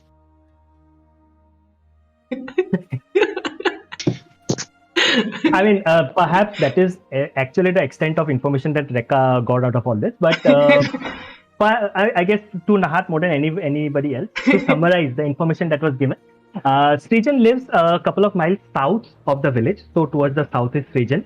The cultists have their camp towards the north. A little bit further away, like say like 4 or 5 miles, an hour from the village, towards the north, outside the village. And the bees were seen leaving towards west. Oh. So all 3 different directions. So the bees were seen leaving towards the west, but nobody knows how far they went or where exactly they went. So that is the 3 kind of directions that you have right now. I'm going to believe what this thing Rekha said unless this thing Nahat corrects me. So I'm like, should we follow the bees then? I mean, the mosquitoes. I mean, the locusts. Nahat is going to keep quiet and like stare at the other 2 people who are with him and scratch his head and be like, sorry, my memory, it isn't as good as it used to be. I'm pretty sure that we have to head south. I think south is where we go to deal with the cultists. I'm not too sure. Anyways, you know what? Let's just move south, and then after we reach one point, eventually we'll meet somebody, and from then onwards we'll just take towards the west and continue north. Oh, so we just go. Nahat, roll a deception just for the sake of it. You have to. Oh, okay. Character also didn't understand what he's trying to say. 12. Yeah. So very low DC. Sorry? 12. 12. Yeah. So yeah, I mean, he rolled a 12 for deception. It is up to your characters, KSPA and Rekha. Do you believe him when he says south? I would say rather than believing Rekha is going to be so confused that he's going to believe. Yeah. Right. You're probably right. You South, seem north. confident. Yeah. East, north, south, west. All right, south, fine. Yeah. Yes, I think. Right. So by this time you see like the people they have opened the door a little like kind of cautiously, but once the door opens, you do see outside it is bright, like sunlight comes streaming into this like dank, and like there's this gust of fresh wind finally that enters and like cools you a little bit. So it is bright outside, which means the locusts are gone. The people, they file out so one by one. They are carrying buckets and other things to kind of get drinking water and things like that. So they are now like going outside. As we leave outside, can I just have a cursory glance at the body that was hung to see any identifying features apart from what the cult normally has? Yeah. So, all right. So basically, you all leave the council house. This house, you step outside. The rest of you like see this thing that you saw outside. This person hung on a pole. At first, it almost looks like a scarecrow out of the corner of your eye. But Nahat is paying attention. He is like looking specifically at this figure up on the pole. Again, you see this person just kind of hands tied behind his back and like kind of tied onto the pole, and obviously, very, very obviously dead. His body just seems to be like a pale husk, but then the markings on his skin are still intact, and it does confirm your suspicion that the cult of Kalki is involved here, because they are the very same markings that you have seen earlier on the cultists that you have encountered previously. So it's just like kind of this guy hanging on. The locusts have had their fill of him. There's this his eyeball is kind of hanging out of its socket. One of his eyeball, as his kind of head is just lolled onto one side. Suddenly, as you are watching this, and it is broad daylight, so you can see all of this clearly, from his abdomen, this slender leg that is like covered in chitin, covered in like this insectoid kind of material, it kind of sprouts out of his abdomen. Then another one comes out.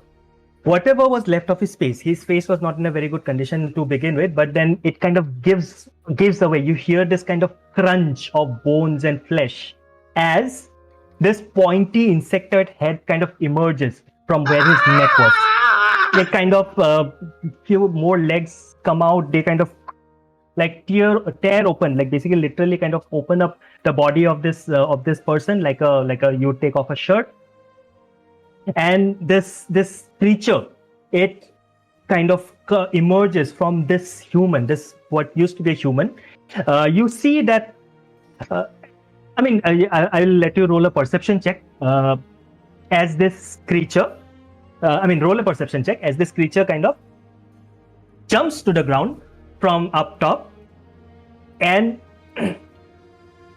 it falls. So this insectoid creature jumps to the ground. It kind of looks to the sky and gives out this kind of shrill, this very alien, this harsh kind of cry, something like that kind of oops, that kind of a cry, as it kind of rears its head back, makes itself like appear as large as it can, and it looks like it is intent on attacking you. I will have all of you roll initiative, please. Oh my god! Big mosquito. Is this the one combat scenario? Yes. I'm gonna scream, it's Kalki! Who knows if this is what Kalki looks like, but this is what Kalki looks like to me. There's nothing worse to a monkey than fleas, I guess. Oh. I rolled a 14 for initiative. Let's see how the rest of you go. I rolled a 7. A 7 total. 22. Whoa! 22. All I right. rolled a 4. All right. Rekka, then the creature. Then Kesari. And finally Nahat.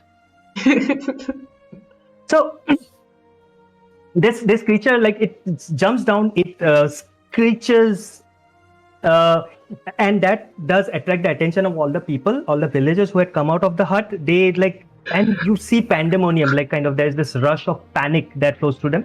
It is too early for them to react, but yeah, you can see that they are all like completely like scared by this thing. It looks like they have not seen something like this before. So, and this creature is just standing there. So I'm assuming that the three of you are more or less next to each other. Like you have no reason to be like separated at this point, so you'd be next to each other. So this creature is about 20 feet away from you. So Rekha, what would you like to do? I will start with. So, okay, Rekka's rage is not intentional ever. It is every time he gets excited for battle, wild magic surge just happens. So, I will roll for the wild magic surge first. It is an 8, which does something. A bolt of lightning shoots from your chest to another creature of your choice. You can see within 30 feet. Must succeed a Constitution saving throw or take 1d6 radiant damage and be blinded until the start of the next turn. Until the rage end, you can use this effect again on each one of your turns. Amazing. That's like Soldier Boy, basically. Cool. So, yeah. Rekka just gets excited and his fur sort of a lot of static electricity flows through it and it's like first stands up and a bolt of lightning just like as he just like takes a one step to move forward, it like shoots onto the insect and the insect has to make a con save. Insect will make a con save, and that is a 15 plus 116. Oh, I don't know what my DC is. DC is 16. 8 plus proficiency plus con. So 11 plus 3 is makes it. So that is 1 point of damage, and it is not blinded. And then I will rush towards it and reckless cage weapon master. Right. As you rush towards it, you realize that it could not have been blinded because it has no eyes. Oh. Yeah. So that's a 16 to hit for my first attack. 16 hits. Just hits, in fact. Oh, okay. It's a strong boy. That is nice. 9 plus 10, 19 points of damage. Whoa! All right. And second attack is a 18 to hit. Hits. Also reckless and great weapon master. Go ahead. Which is 22 points of damage. Fucking shit. All right. Yeah. And I'm guessing this creature is trying to appear big, but it's not as tall as Rekka.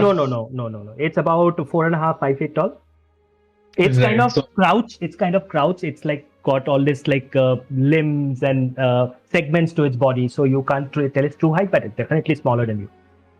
Great. So I'm going to just like slash it twice with my axe, and then electricity is still going through my body. Just stand on top of it, looking down at it like you're. Amazing. That's better. That's your turn. The creature, you like slam at it with your axe as it kind of cuts through its chitin and like gets onto its innards. You can see like this kind of this dirty blue liquid start to pour out of its body. You know that you have done it significant harm. However, the creature, instead of attacking you, again, it's like looking around. You see that it has no eyes, but it has a sense of its surroundings. You're sure of that. Once again, it looks to the sky.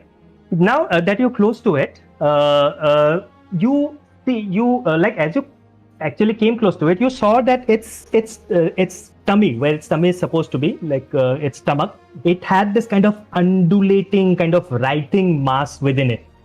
So now it once again looks to the sky, again gives out that like kind of screeching cry as it stands in front of you. Once again it goes, and then this like kind of swarm of locusts, it from its you can see it's like belly emptying. It comes out of its mouth. It like kind of just like heaves out this like kind of mass of locusts. So it is all around you and the creature as well. So the area that you are currently, it is heavily obscured. You have no visibility. You are like, for all intents and purposes, blinded currently. And this locust, they start biting you. Mm-hmm. So yeah, basically that's gonna be its turn. That's its action on its turn. Oh, wow. Okay. It is now Kesari, your turn. So So you saw Rekka run towards it. You saw that Rekka connected successfully, but then this kind of swarm of locusts, it emerged from this creature itself, and now there's this big sphere of locusts that are kind of swarming around both Rekka and this creature, and you can see neither of them.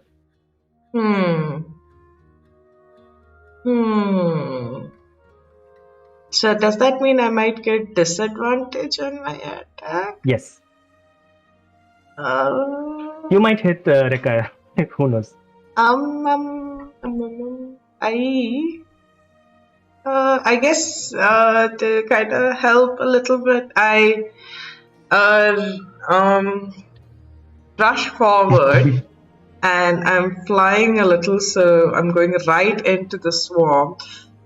I feel like I'm not going to do any attacks at this point, and you hear like this sort of radiating energy just kind of sort of pulsate and build up in my what looks to be, oh my god, I've forgotten the name of it. What is the thing that Hanuman holds? Gada. Gada, yeah, Gada. Yeah, so in my Gada. Mace, yeah. And I rush towards it, and as this energy starts to build, I am going to use my bonus action for Thunderous Smite, which will last for a minute.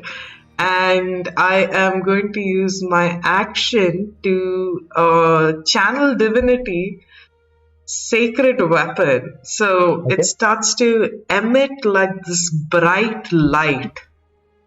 That's in a 20-foot radius, and I'm going to just fly into that. I'm not going to do anything. I'm not going to try and attack it, but I'm hoping this light kind of at least gives a shape or form to both Rekka and this creature inside this moss, so that when Nahat has to attack, he can maybe see their silhouette. I'm hoping. So, kind of like a help action to Nahat. I get it. Yeah, it's fine. I'll allow it. Yeah. So I was thinking your intention was to kind of dispel the locust using the light, but you would realize that does not work because it's not light. It is heat that they are repelled by. But yeah, fine. You kind of just with your glowing gada, you just jump into this 10-foot radius, like this 20-foot sphere of locusts, and you illuminate the interior of it so that Rekka, so that Nahat can have a view of what's like the three beings now that are inside of this. Nahat, what would you like to do? Nahat's gonna immediately look around for cover. Oh, okay. Is there any cover? You immediately move away. There's a tree that you can close by that you can take cover behind. So he's gonna go around this tree, and using the help that has been given to him by Kesari already, and the prior knowledge of where the large insectoid was, he's going to cast Bonfire. So he's gonna take a few stones he has, like red color stones which have been intricately painted, and toss one of them. He's gonna pick out and toss it there where he can see. Right. Cool. So for this who are you trying to attack with this great bonfire? The main insectoid. Right. Okay. The creature has to do a save, right? 15 DC. Dexterity saving throw. Fine. I'll do a dexterity saving throw on Owlbear. That's a fail, I think. 5 + 4, 9. That fail. Yeah. So you throw a stone. It lights up underneath the creature, which is nice because this create bonfire is definitely fire. So some of the at least in that radius of it's a 5-foot cube. So within that 5-foot cube, the locusts are gone, and the creature will also take damage, which is 2d8, right? Yes. Do you want to roll for damage? Yeah, sure. 2d8. D8. Oh, okay. Sorry. Yeah, go ahead. Oh, that's 10 damage in total. There is 10 damage in total. Nice.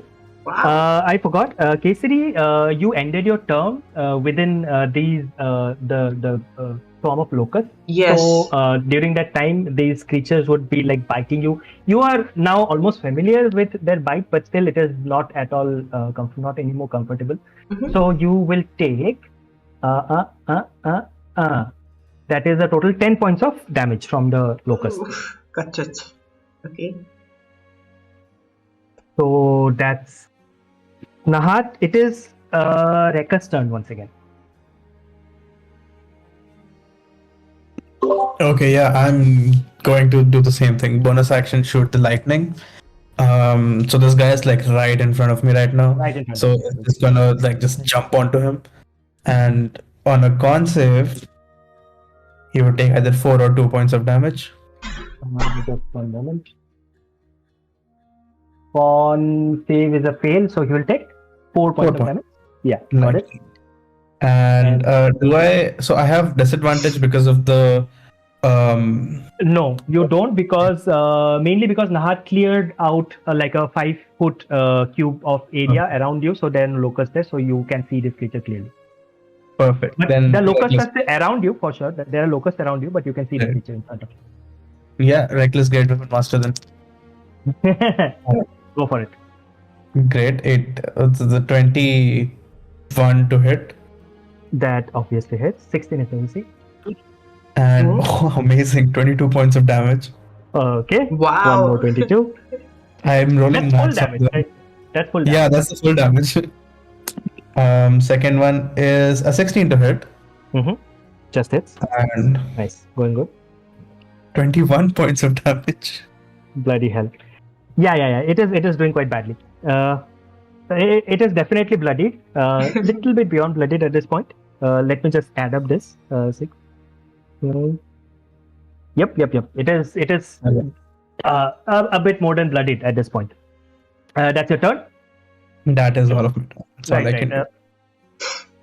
The creature once again, it is like taking this constant punishment from you. It is just standing there doing its thing, and you are just kind of wrecking it with your axe again and again and again. So it seems like it's getting frustrated. For a moment, the mannerism that it displays, you almost see that tinge of humanity in it. It's almost like, fuck this, man, I'm frustrated. And almost you see that in his mannerism. Maybe somewhere within it, there is still that human that used to be at some point of time, but it looks at you, it just goes for you. It just like with its claws, it 2 claws, 1 bite. So yeah, it is Oh, wow. going to try and attack you. Let me. That's 14 plus 7, 21 to hit. Yeah, and it has advantage on all its attack because I all right. was reckless. I'll just roll again just to see if it's a crit. No, it's not. The first attack with its claws is a 21 to hit, and that will do 11 plus 4 is 15 points of damage. So halved because I'm raging. Awesome. Yeah, that is just regular damage. Yes, piercing damage. But flashing damage. Attacks again. That's I rolled twice, but still, that's a 24 to hit. That hits as well. For once again, 11 plus 4. That is once again 15 points of damage. So it slashes at you twice with its claws, and then it looks around and sees Kesari standing right there with this gada, which is like lit up. So it attempts to take a bite out of you, Kesari. Okay. And that is, you do not have this, there is no advantage on this attack. That's a 11 plus 7. What is 11 plus 7? 18 to hit. It just hit. All right. For 8. Oh, wow. This is full damage. 16 plus 4. 20 points of damage to you, Kesari. Oh my god. Is there any more attacks? I would have, 3 attacks, but I would have both of you roll me, what is it?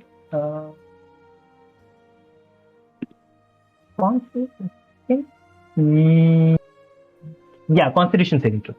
Oh, please. Oh my god. I'm at plus 7. 15 plus 7. That works. Kesari. mine is a 16. That fails. You don't know what has happened as of now, but you failed that save. So Yeah, that's all the creature can do. That's its turn. Kesri, what would you like to do? So You you take see, 7 damage from bonfire because it didn't move. It did not move. It is still on fire. It will take how much damage? 7. 7. 7 points of damage. All right. So So this is where it is right now. Okay. Kesri. the Kesari is like really bloodied from that one bite. Oh, And okay. it's like she's literally hanging onto the last thread of her life because honestly, Kesari is at 1 HP. Okay. How? I think a damage before that 8 Okay. points, and I didn't heal because I was like, hey, why heal now? Yeah, just getting here, you took. Oh my god. Okay, so Kesri is really putting her all into this attack right now. She goes Alright. like Jay Luca and please take this down. Okay, oh god. So the first one is oh awesome. Does a 21 hit? Yeah, 16 is the AC. Awesome. Okay. So yay! Great. I'm going to divine smite that and add Alright. is this considered undead? It is. Let me just. Or is it undead or a No, fiend? it is not. No, it's not undead or fiend. Oh, not damn. Okay, I thought I'll get Yeah, out some- of character, it's an aberration. Okay. Now let's see. This is going to take a little bit of calculation. So the first, that is a 4 plus d8 is 14. So 18 plus my thunderous smite. So 18 plus damn, those were terrible rolls.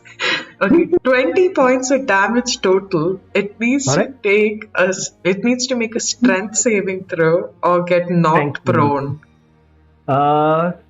It's a 6 plus 2. That fails. It is not prone. Yes! Okay, it gets knocked back 5 feet, 10 feet. Damn it, out of the bonfire range. Yeah, it's out of bonfire, but with 10 feet, it is also out of the swarm. But then the swarm, you see, it's kind of starting to move once again towards the creature. Okay, and yeah, do I move? I can't even heal myself right now. I think I will. Okay, it's 10 feet away. I'm going to move 10 feet away, about 20 feet away from it, just so that the next turn I can heal if I need to. Right. That's Cool, my cool, turn. cool. And there's like this yeah. huge like sound of thunder that expands about 300 meters ahead. So I'm hoping wherever Srijan is, he can hear it. He is a few miles away, so not more than 300 meters. No. So with that thunderous sound, you kind of expel this creature away from this like cocoon of locusts that it was shrouded in, and you moved yourself away out of this out of the locust, which is great because now you do not take damage from the locust. Rekka, you do. You were still at the end of your turn within the locust, so you took 10 more damage from the locust. I keep forgetting, but yeah, you took 10 extra damage from that. It's what kind? This is piercing damage. Again, it will be halved.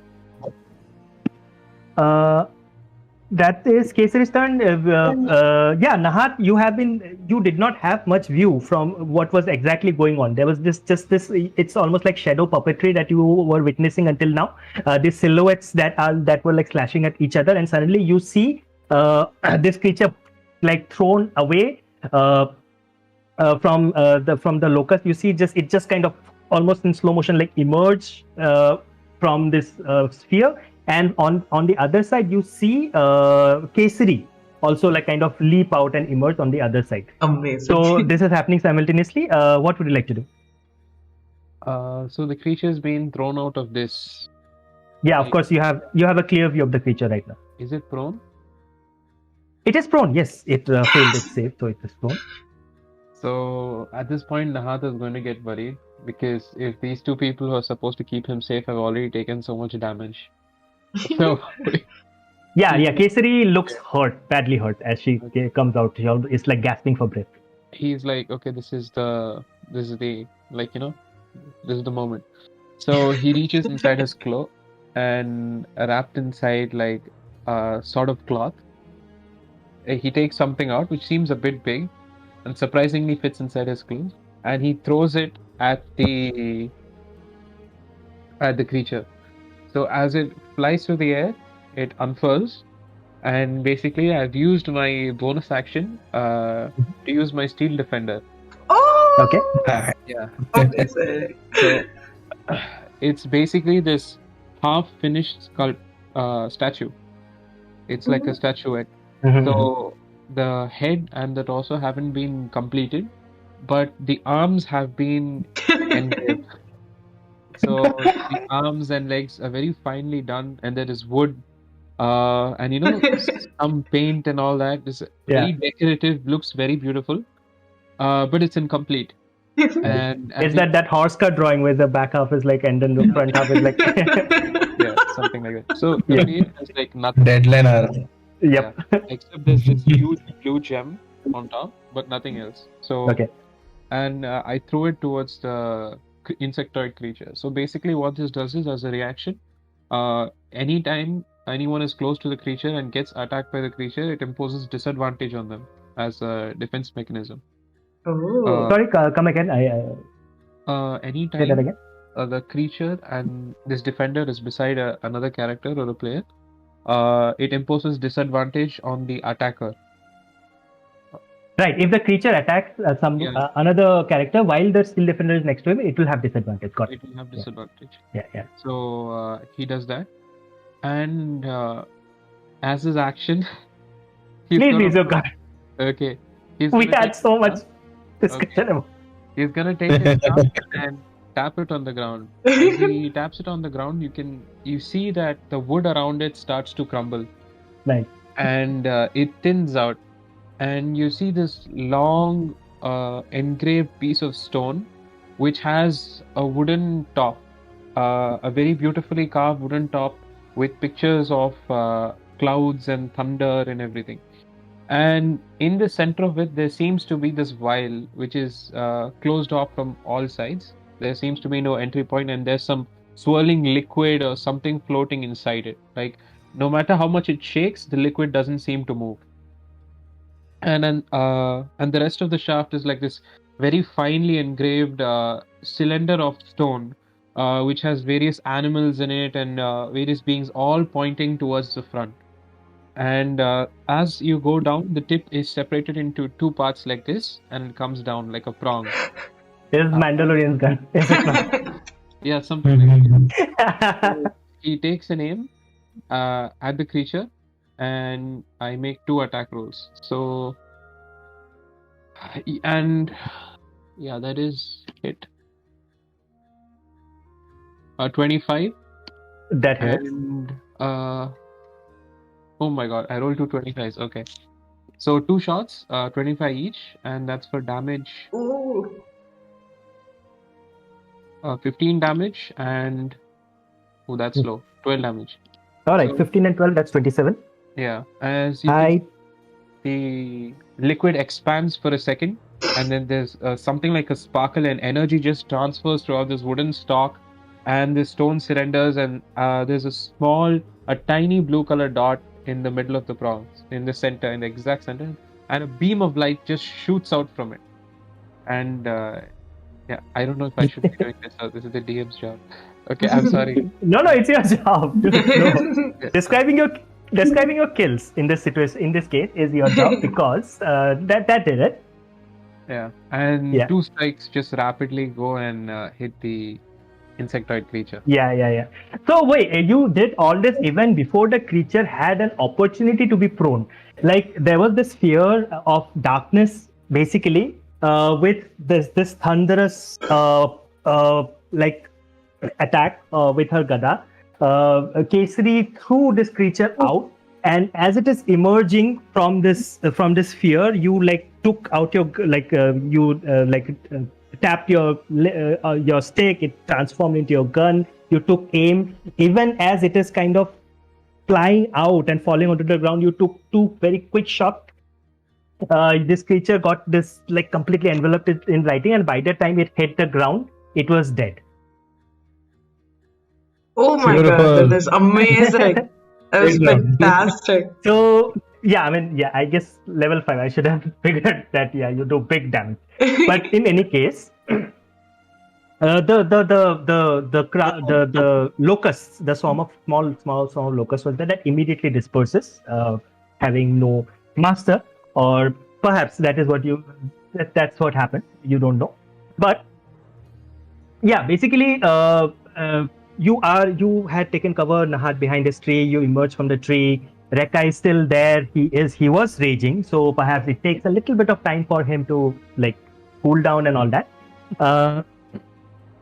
But as they turn towards Kesari, you see that something is wrong. Kesari had taken a bit of damage. You were aware of that, Rekka. You saw her kind of fly out of this thing, and you did not see her after that. But now with the cloud dispersed, you see Kesari.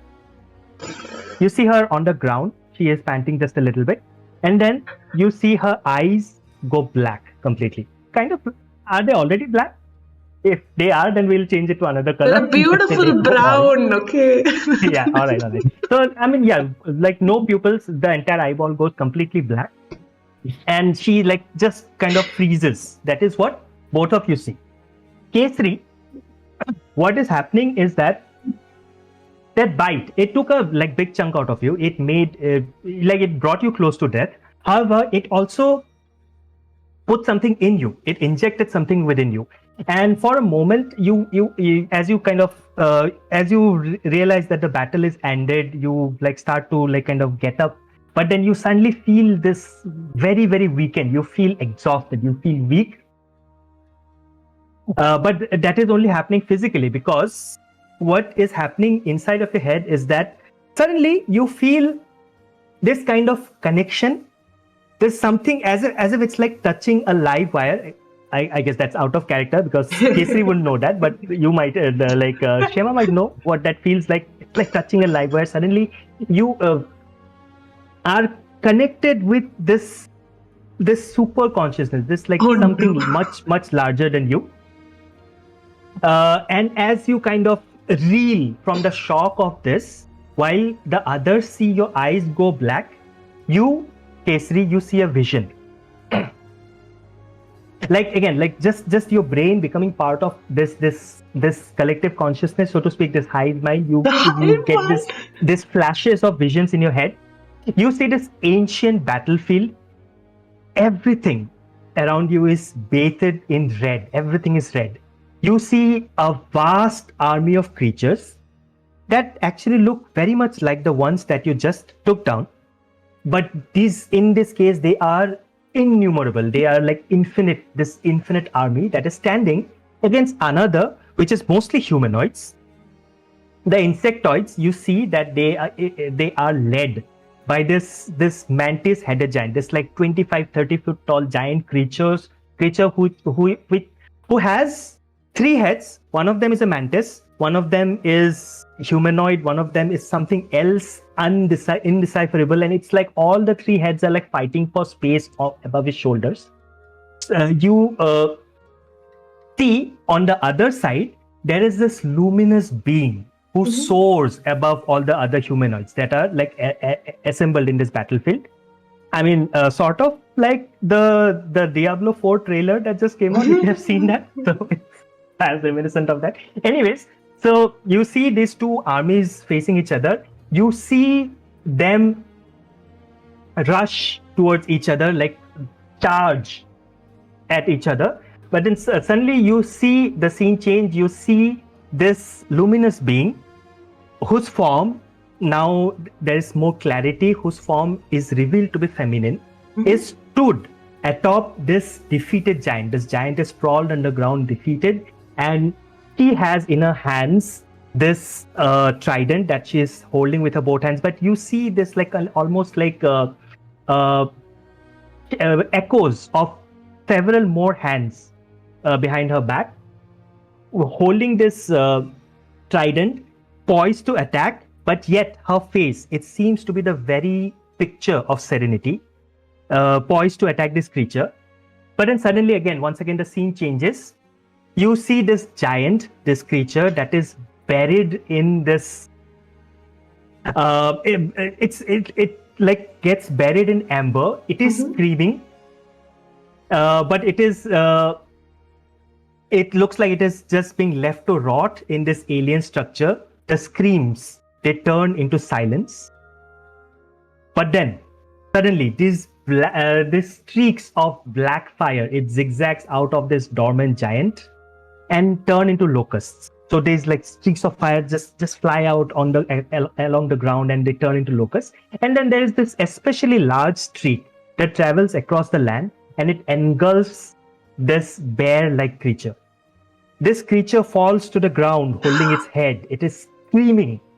And then the camera, so to speak, it kind of moves, travels across the ground, zooms in to this giant, the face of this giant encased in amber, and it opens one solitary eye.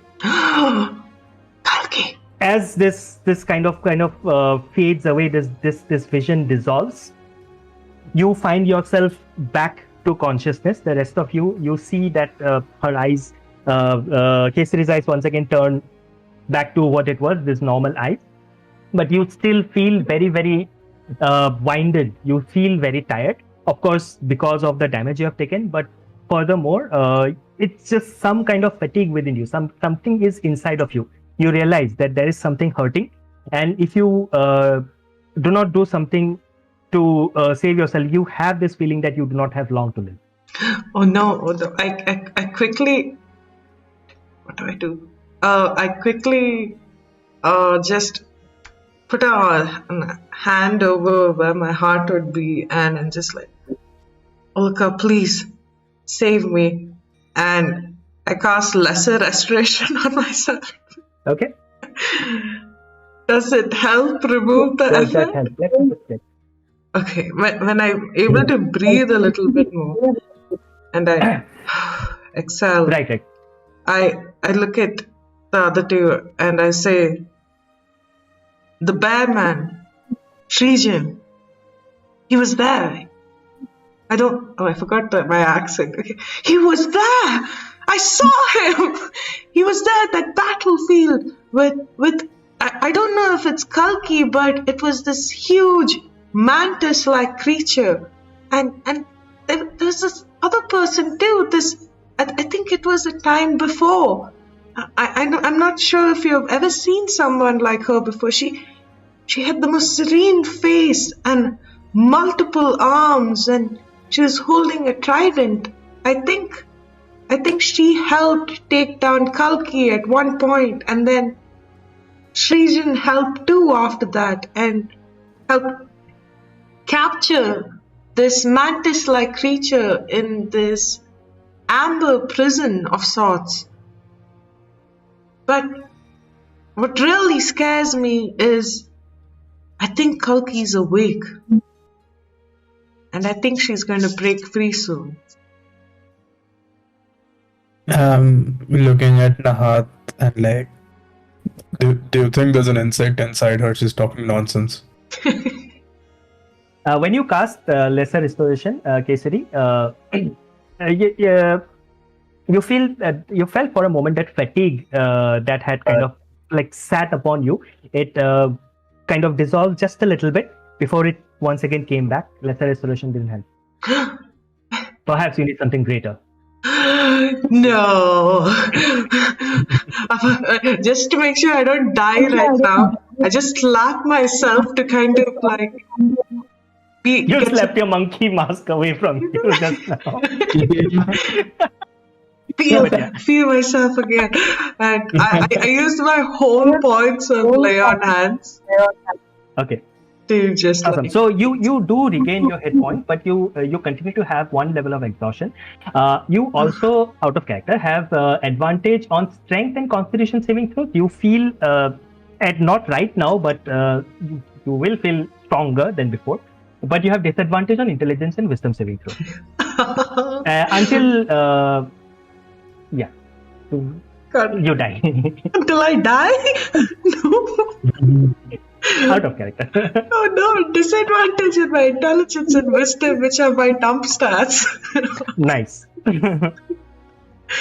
I So don't. yeah, the crowd that had gathered, the villagers, they had like seeing all of this going on. They had scattered. Most of them went back into this into the council hall. I mean, it was not just this house.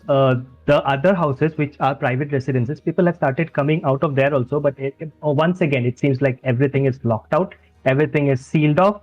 You are basically stood alone in the village square, but it is still daylight. You didn't spend a lot of time here. You have a few places that you could go to in order to gather more information, but you have to make a decision which way you want to go.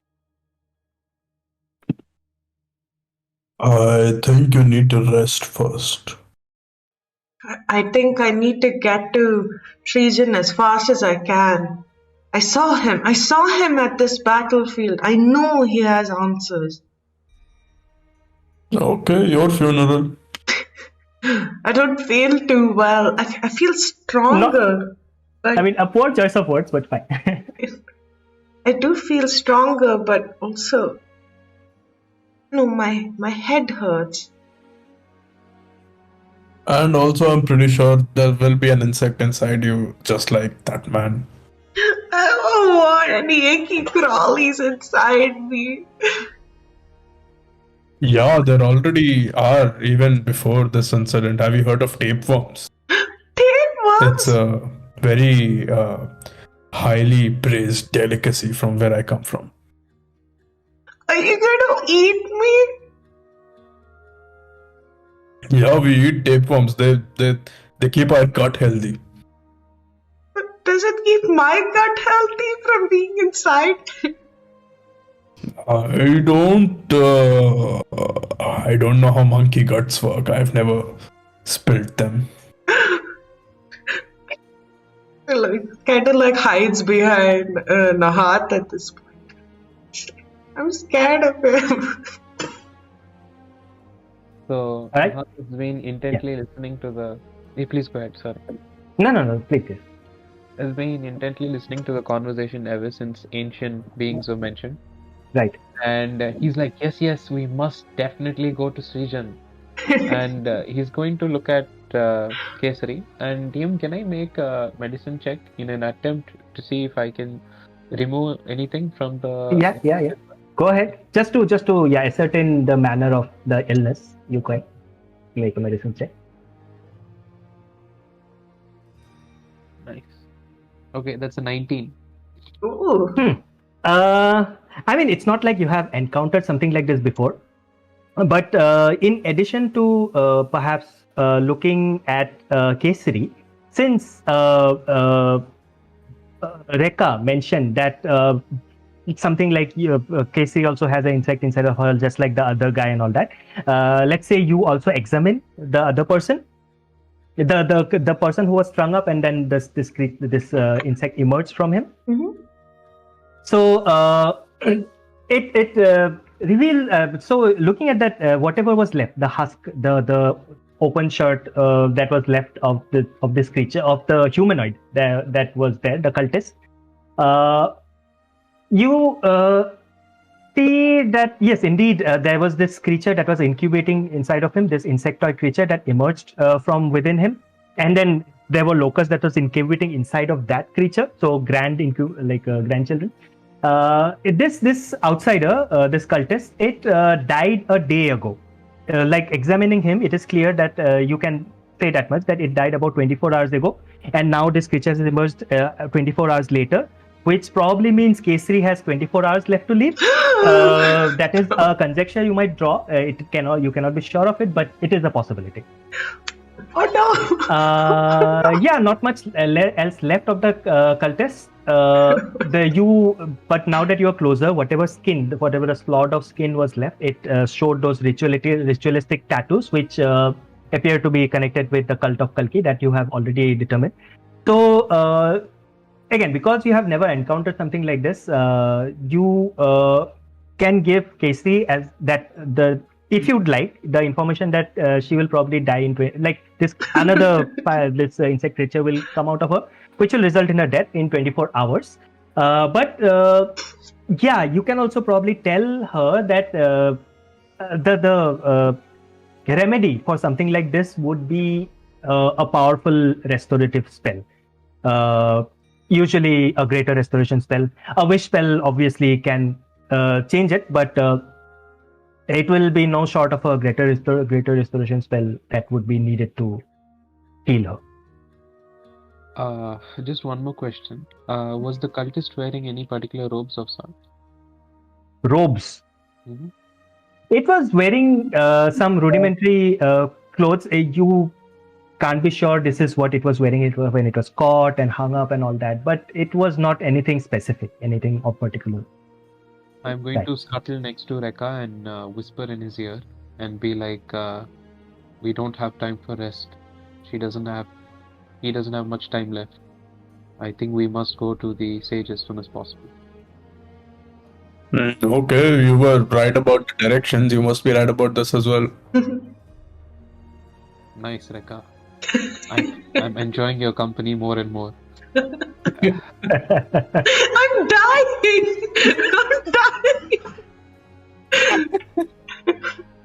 This was a whisper. I don't want Kesari to hear this. Yeah. Okay, so and I think it's also from Rekha's side. There's an insect inside her, and I'm looking. She's like very suspicious of Rekha right now that he might want to see monkey guts and have tapeworm for dinner. Right. If you want to show me guts, show me the guts here. And walk with me towards the bear man. Bear with me. Yeah. So yeah, all right. So you make your way out of the village. It is once again abandoned. But just but, before we leave, I'm going to walk over to the lady, the dead lady with the calf, and only because she's the only other dead person I see here apart from the one that was tied up. I'm just going to touch her head and say, I hope at least in death you may rest and not be turned to something else. And I cast ceremony on her just to make sure that the village doesn't face something bad. Is there something specific the ceremony does? No, not really. It's just doesn't turn her into undead. That's undead. all. Yeah. Unfortunately, this is not an undead, so you don't know what's going to happen. 24 hours after the moment she was killed, but you do your best. You, as per your beliefs, to like have a peaceful death, if not a peaceful life, which she did not. And you make your way away from the village. You leave the boundary of the village. You are like the swarm is no longer here, but the surrounding forest, like towards the south of the village, you enter into a forest. It shows signs of ravaging. The trees, they stand bare. There are dead beasts everywhere, devoid of blood. You see like a deer here, a rabbit there, even frogs. Anything, any creature, living creature, is now like kind of just a husk that remains of it. Eventually, it's not very far. So even in an hour or so, you see a small hut in the distance. The swarm of locusts. It is clear. It is quite clear, just looking at it, that they have left this hut and its immediate vicinity alone. The trees here are still like full of life, but the door is. It's a very small hut. It is like perhaps only 10 foot across. It's like a cylindrical thing with a conical thatched roof on top of it. Very meager existence, it would seem. But you do not see anybody outside of the hut. If Srijan is here, he has to be inside. I think we should knock, or we could just go in. What do you want to do? If we should just go in, do you want to knock? I think I look at Nahat like, do you have any ideas? Otherwise, I'm just going to rush in and say, save me. I'm just going to look at Rekha. And I'm going to smile and be like, that's a really good idea. You should definitely do that. And I am going to ready an action. In case we get into combat, I would like to cast heroism on Kesari. Oh. Okay. You are aware that a ready action, even if it doesn't go off, you will lose your spell slot. Yeah, fine. Yeah, fine. So, all right. So, Kesari, you are rushing to the hut. Yes, I rushed in All right. panicked frenzy. Like, Pigeon, I saw you. Kalki's back. All right. So you run towards the hut. The door is shut. What do?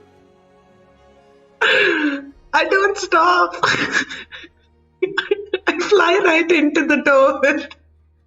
Like just kind of dash in, like dive. Yeah, headlong into with the my door. with my advantage on strength while I'm still alive.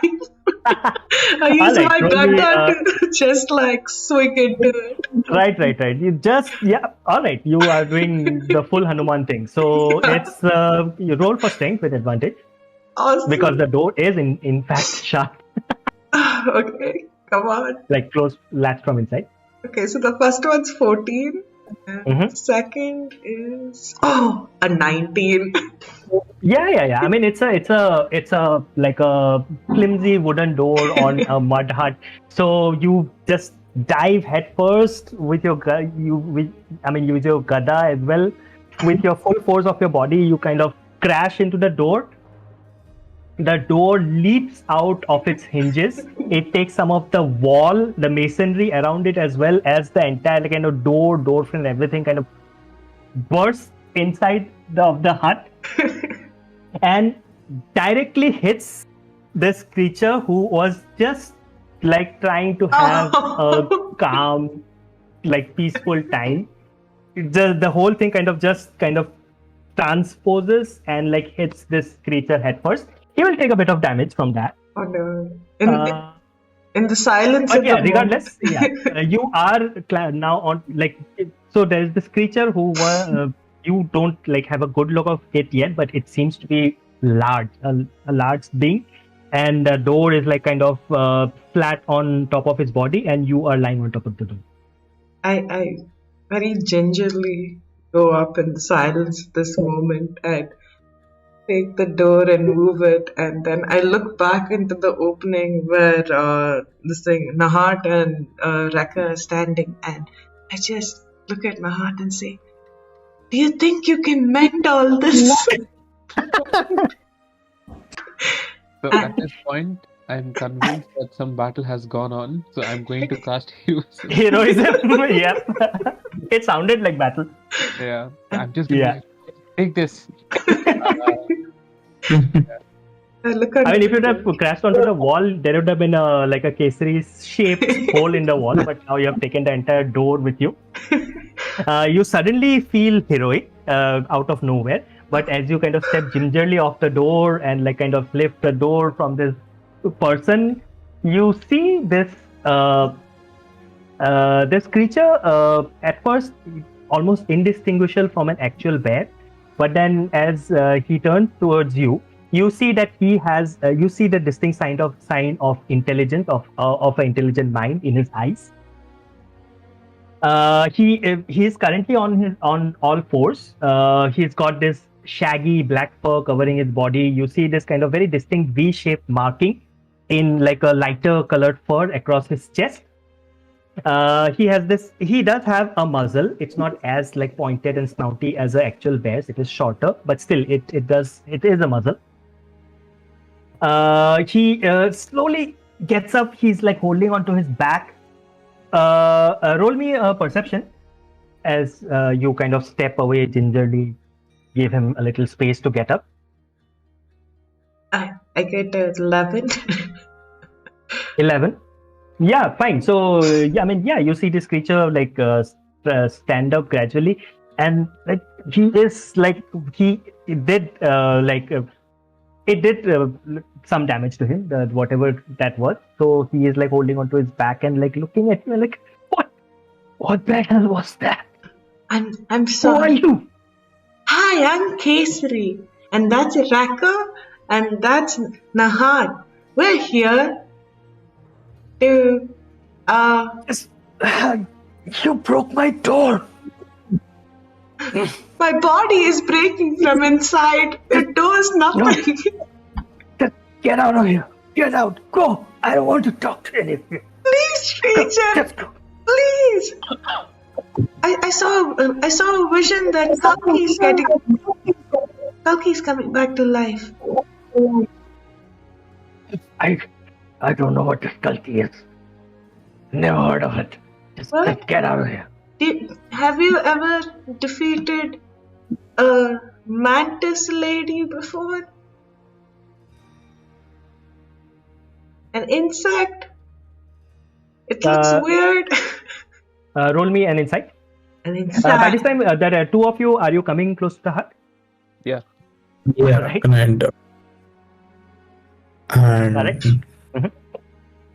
My insight is an 8.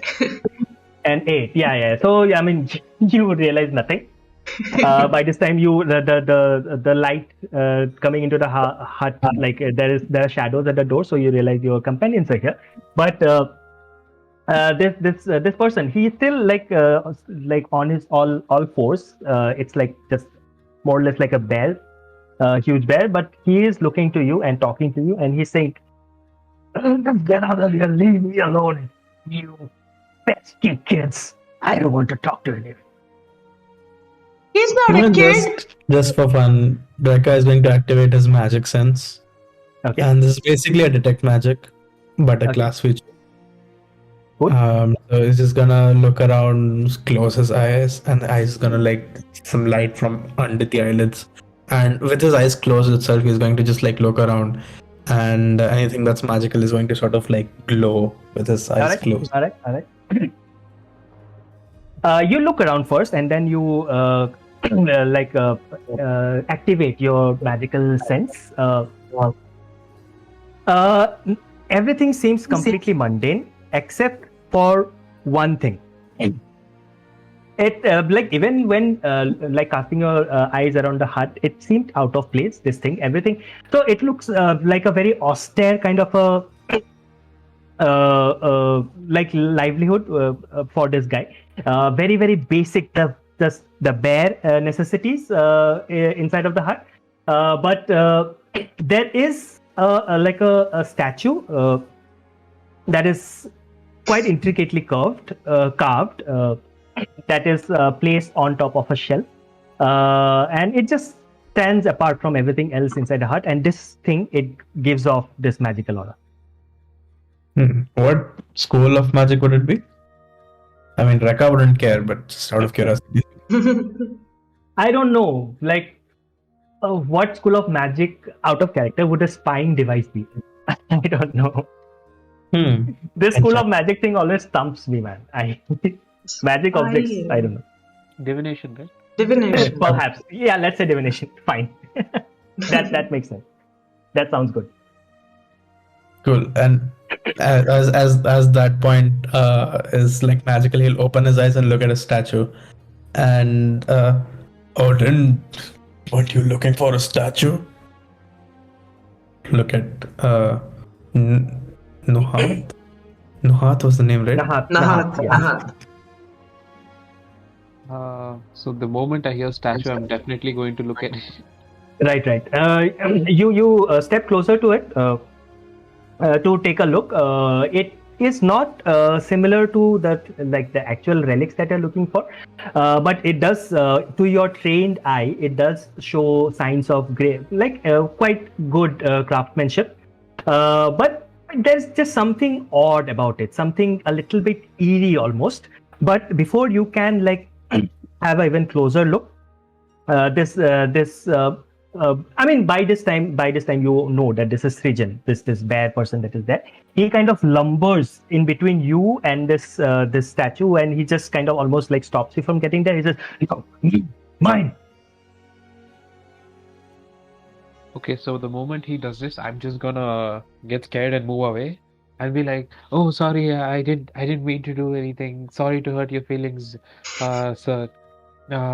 My friend here is terribly sick, and we just thought that being the learned and wise person that you are, you could help us. She seems to have suffered from some sort of insect bite.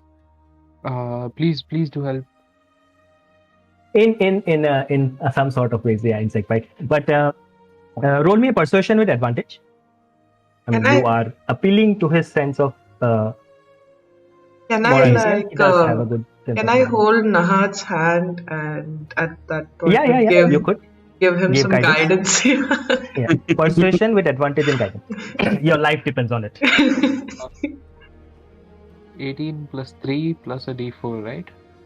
Plus a Yes. d4. I think that is plenty. That is plenty.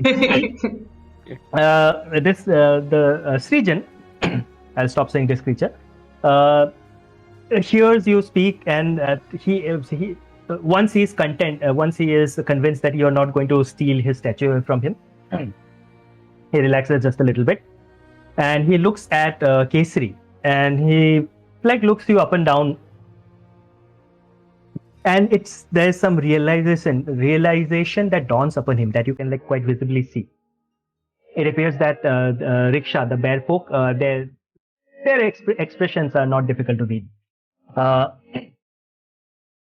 he leans back against a wall, like kind of sits against a wall and leans back, and he says, "Hmm, insect bite, you say?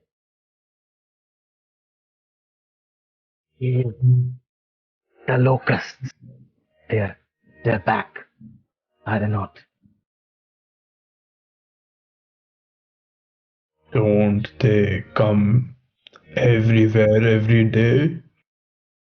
Yes, these ones are different. I was a boy. I was merely 10 when these blood-sucking locusts had come here the last time. I barely remember it. Now they're back.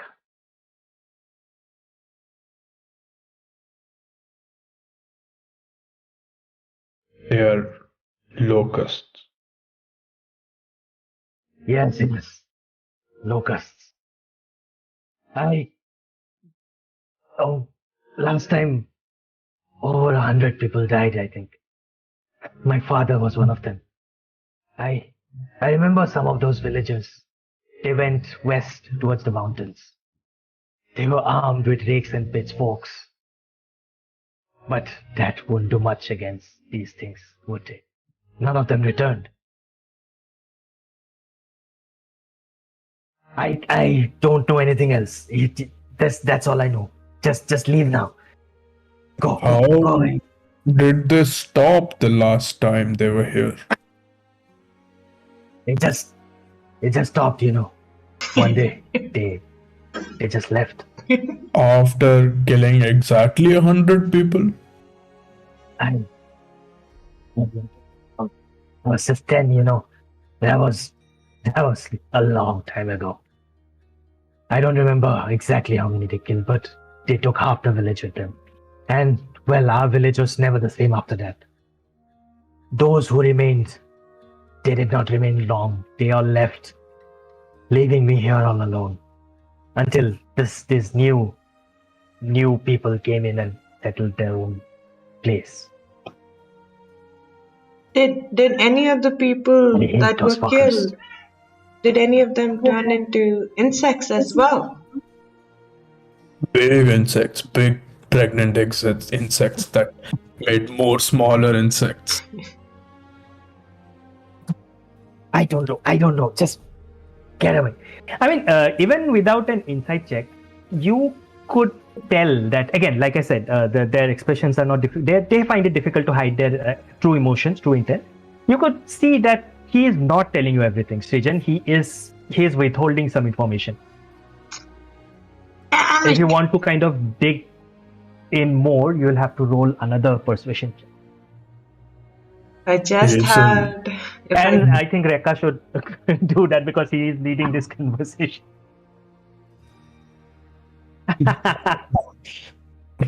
I would. I mean, if you want, that is. I'll say, Kesari, you did a magic to the dwarf, so he started speaking the truth unprompted. Can you do that again? Are you there? No, I'm sorry. Like, if I just had another spell slot. Okay. So, Shrijan, we are sent here by the village, the same village that you speak of, the new people. I hate those fuckers. Yeah, and they don't seem new at all. They're like adult size, which is that at least 30, 40 year old. That's not new, but they have also lost people, and a lot of people, not a lot actually, one person also went west and is missing right now. And we need to stop this because there is also a cult, and that is more important to be stopped. And apparently there are visions about the first coming of Kalki, which also involved these insects, and I have no idea how any of this is related, but you have to help us. Fine. Roll a persuasion. The DC might not be very high. Let's see. The nat one. Ah, No. excellent. Plus Yeah. 0. Yeah. Right, so- right. That's a 0. He says, like, I don't care about the fuckers, all right. Just leave me alone. I just want to be alone. I just want to die in peace. I am going to cough extremely loudly, like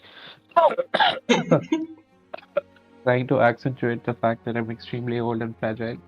I'm going to come up to this bear man and be like, keep my hand on his shoulder and be like, I understand your pain.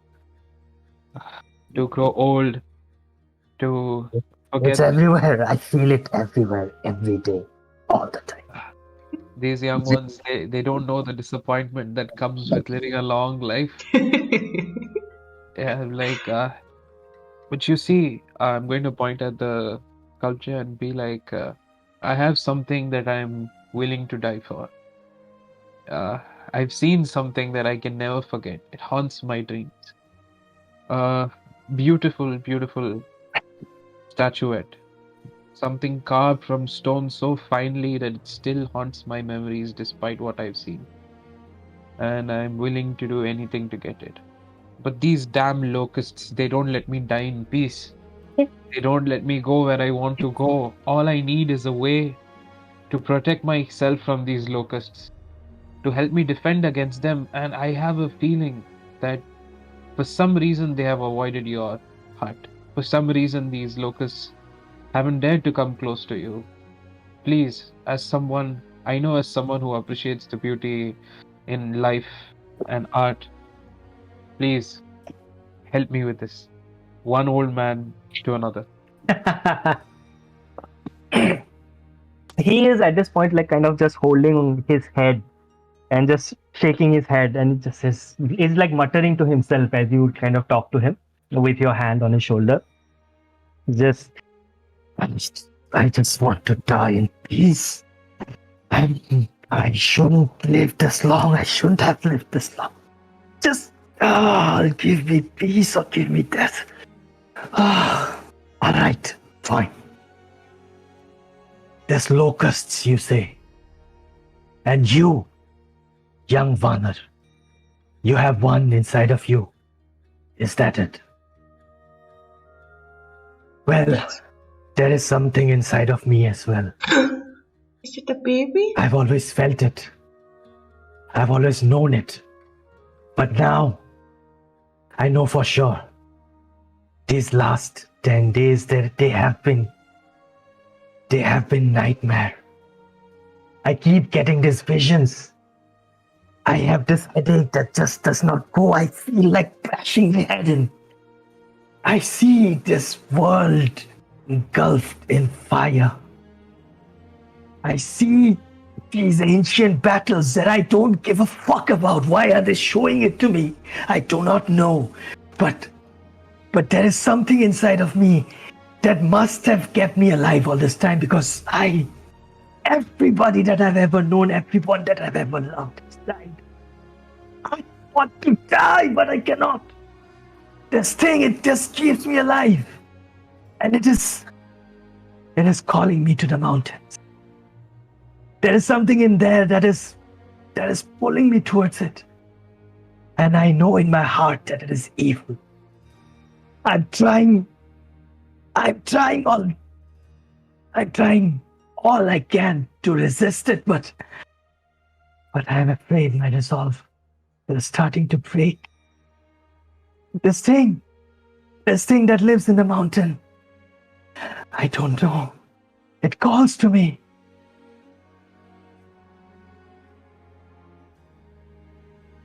I And understand he how you just feel. stops. Just starts muttering something, but it is unintelligible. Pigeon, I had the same visions of a battlefield, of a many-armed woman, of someone who looked quite similar to you. Is this a sign, maybe? Should we go to the mountains before a day is up? Or do you have a way to heal me right now? I would have done that to myself if I could. Then how is This it that thing- you've been surviving for this long? I don't know. It just... I hear voices. Ever since I was 10, something attacked me that day as well. But it was not this. You say this big mantis creature, it took a bite out of you. The thing that attacked me, it was not that. It was bigger, and it was flying. There was no one in the village to protect me. I got caught out in the open, and it put something inside of me. I don't know if it is the same thing that is inside of you. If it is killing you, then it is not the same, because this thing, it refuses to let me die. But I know what is inside of that mountain. That, if not anything, it has answers. Perhaps if we go there, I will be finally able to die. And you might be able to live. I do not know. But I do not know anything else that could help. You know, my brother used to say, sometimes to find the light, you must go through the darkness. Now, this brother of mine was eaten by his best friend because some skeleton cast a spell on him to make him taste like fresh meat, but that's a different thing. I do not know how that is relevant. But fine. Maybe my time has finally come. Maybe I can finally rest in peace. So, fine, I will go with you to the mountain to face whatever this thing is. I guess sooner or later I would have ended up there anyways. If I'm going with you, maybe if it is something evil, if it turns me into something evil, then you can stop me. Perhaps. Alright? Cool. I don't want to do that voice more because it's kind of okay with my throat. But is that what you want to do next? You want to leave which region and go to the mountains towards the west? At this point, I suppose you'll have to bypass the village in order to avoid the locusts, but you could easily do that and get to the mountains. Srijan definitely knows the way. I mean, even if he has never been there, he intuitively knows the way, it seems. Just as you emerge from the hut to get to this mountain and whatever is within it, roll me a perception check, everyone. Perception. 15. 19. All right. 14. All right.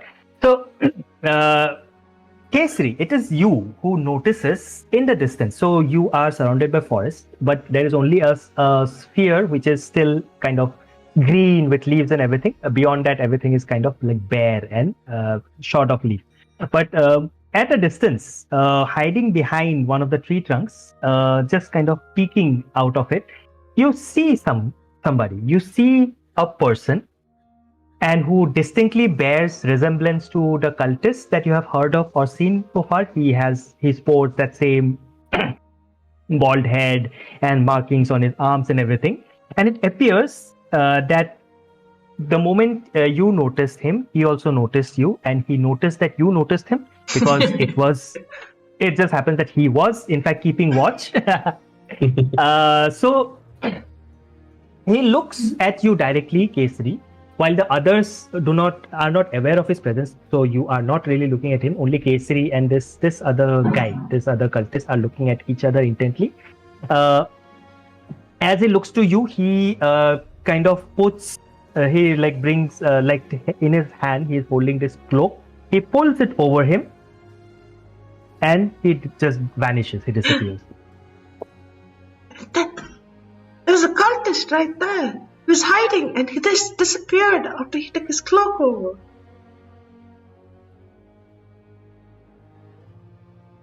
What did Kush do? Just like that, he disappeared but didn't come back.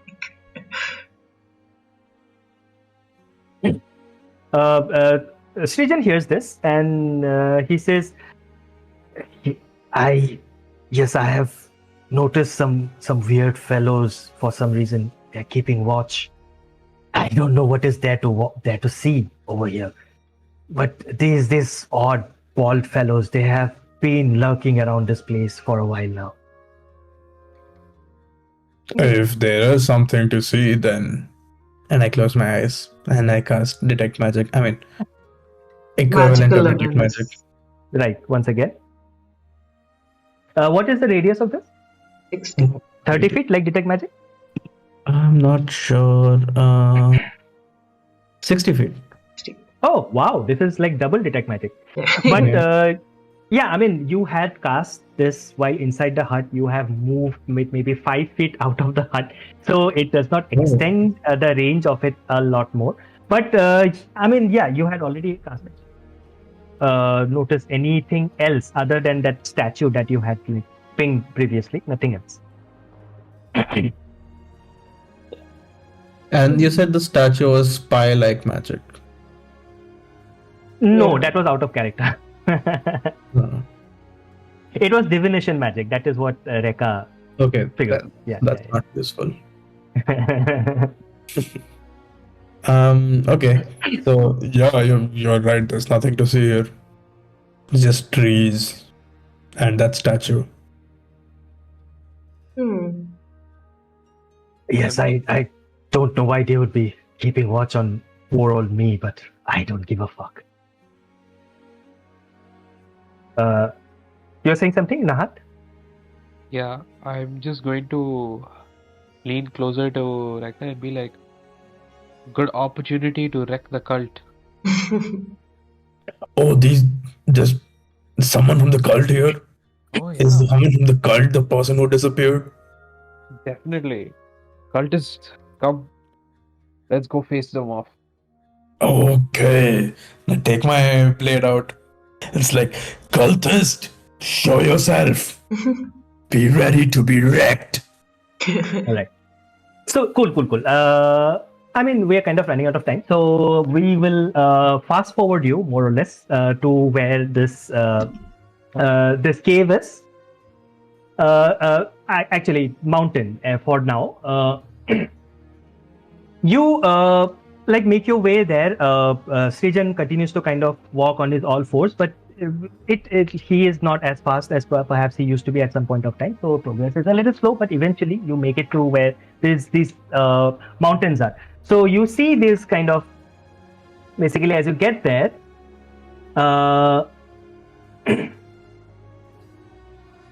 you stand at, like, basically you reach up to the foot of this hill that rises almost vertically up. It is surrounded by this. So as you made your way here, you realized that the terrain, you found the terrain changing from the like more forested kind of land. It started to get more arid and dry and rocky kind of a terrain. So you around you are surrounded by this like kind of arid terrain, which is like all jagged rock and thorny bushes. However, what draws your attention immediately is the multitude of dead bodies that are strewn around this place. They are all like this. They all have the bearings of the cultists that you have already encountered. They all have their shaven heads and tattoos on their heads, but they are all dead. They are kind of just strewn around the place. And it seemed that they died by the same reason that the people in the village had died. They are all like dried up husks. That all that remains. However, you do like notice one of them who seems to be still alive, just moving very like barely. I think we should talk to him. If first of all of them turn into these giant insects, we do not have a chance. So it's like burn them or something. Bonfire. Burn the hill. So, could someone help me pile the bodies in a 5-foot radius? I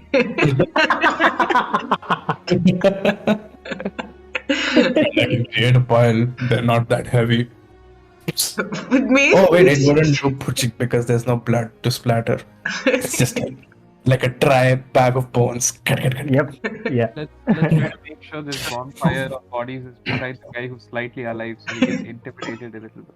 Oh wow. Right. So in front of this guy, you like pile up all the bodies of his compatriots, his like friends and relatives who you never know, onto this like nice little pile, and then you set it on fire. Cool. You do that. Yeah. The person is still alive, but barely. I'm going to point at that guy and ask Rekha, like, you want to talk to him about something? He is a cultist. I'm gonna take my axe, put the blade side down, and this guy's laying on the floor, right? Yeah. He is kind of just wrecked already. Yeah, go stand on top of him, and I'm gonna just thrust my axe down near his face and drop it right next to it. It's like poof, right next to his. Okay. Like there's a pop of dust that kind of just goes up next to his face. He like coughs a little bit. He looks at you. He is holding. I mean, it's not any particular place. It's entire body that is kind of wrecked with pain. He is kind of almost in a fetal position, but he looks to you and he starts to laugh. He's like,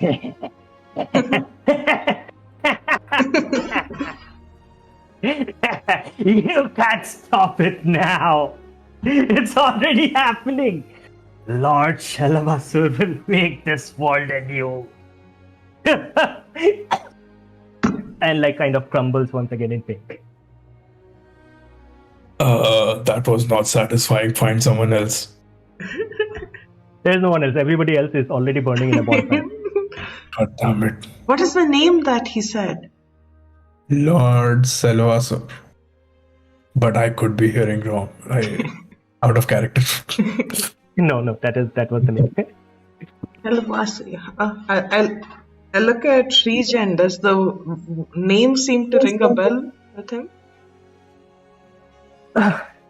You turn to look at Srijan, but you see that he is already it did seem to ring a bell with him, and it was not a very happy bell, because he is kind of once again holding his head and shaking his head, and when you ask him, he says, "Yes, I think so.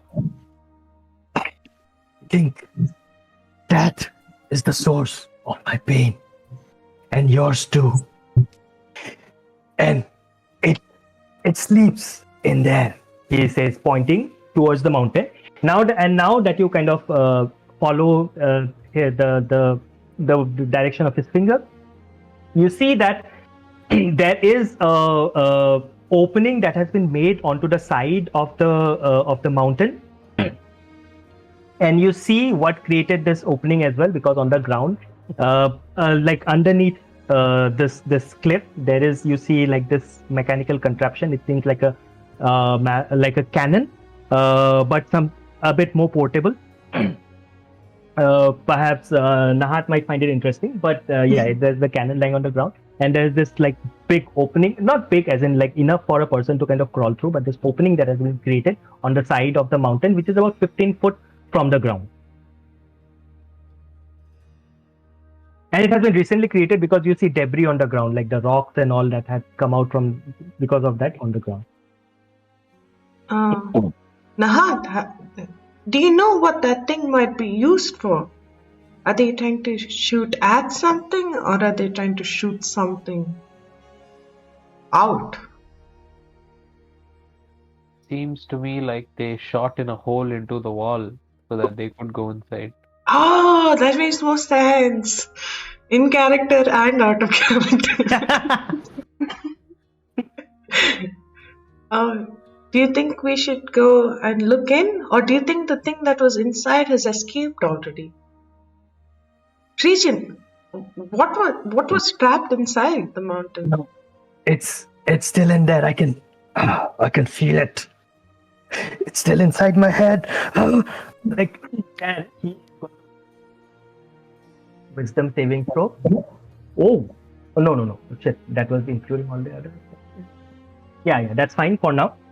You see him almost start to lose control. Like, I mean, you have seen Rekka go berserk already, almost similar to that, but it's like he somehow manages to contain himself. But you see like these bristles, like his body is covered in fur, but like you still see this kind of bristles start to emerge from his back and things like that. So there is some sort of transformation that has started, but he is like managing to, with his willpower, hold on to his like his own consciousness somehow. Can I just say, seeing the amount of pain that Srijan's in, just fly up and as stealthily as I can, just peep inside to see if there's anyone or anything inside? You do not see, like you go up to this hole that has been made on the side of the mountain, you take a peek inside, you do not see anybody immediately. It looks like a passage, and it's not that the entire passage has been created by this cannon on the ground. It's just that the opening has been created where the passage existed already. It was sealed off, and this cannon was used to like break the seal. So that much you realize. This it's a very narrow natural passage that is about 5 feet wide and like a cylindrical, like just about as tall.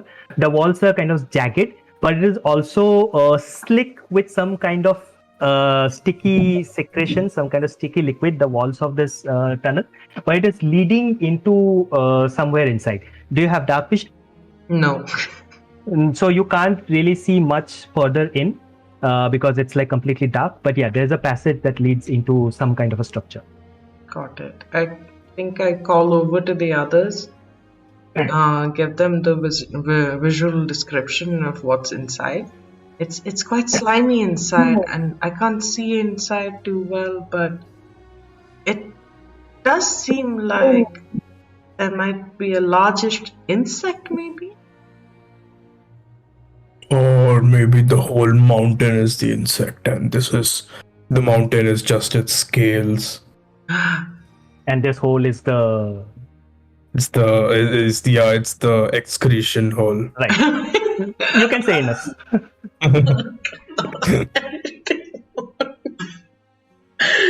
Oh my Explains god. the dried out bodies, but yeah. Explains the slime. Oh my god. A lot of things. Yeah, is everyone okay with walking in? We'll have to climb to get there.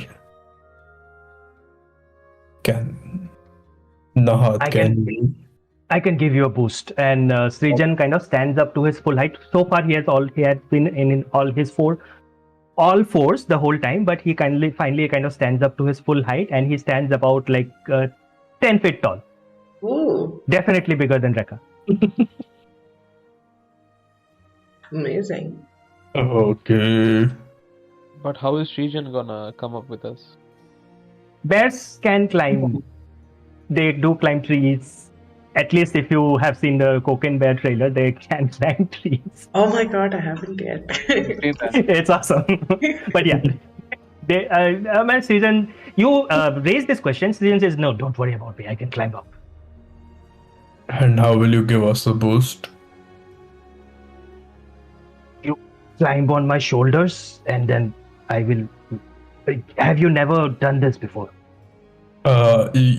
Usually people climb on my shoulders.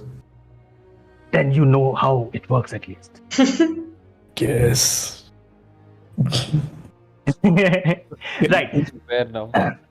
So yeah, one by one, you kind of climb on top of Srijan, get into this tunnel of sorts. You have seen like here, Srijan, he slips once or twice, but then he does manage to climb up all the way into this tunnel.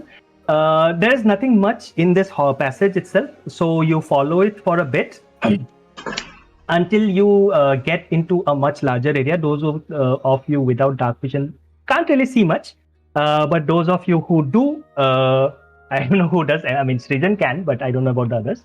But you see, you find yourself in this like much larger and open area, and it also seems to be more built up as opposed to the tunnel, which was like more natural construction. The walls are still rough hewn, but the floor is level and polished.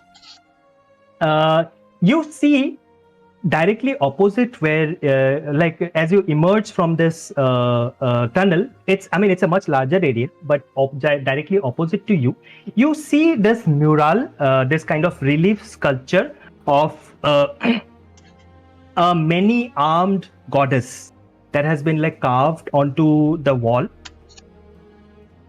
You'll have to get closer to get a closer, like you have to step closer to get more information. But from where you're standing, you see like kind of this many-armed goddess.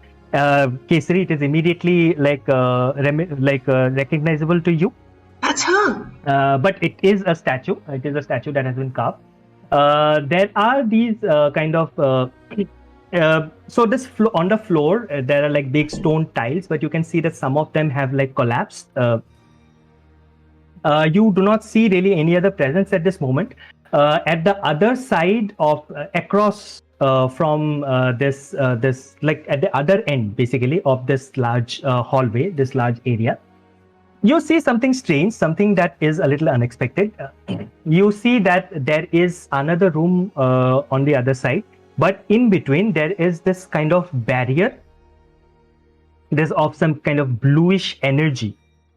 Something definitely you have not seen or heard of before. However, before you can take another step or go any further, you hear a voice that comes from all around you. It says, like basically this voice, it's like suddenly like it's all around you, it's quite loud. And it says, "Welcome to Danav Containment Facility AE09. Please display your credentials or prepare to be annihilated. You have 5 seconds.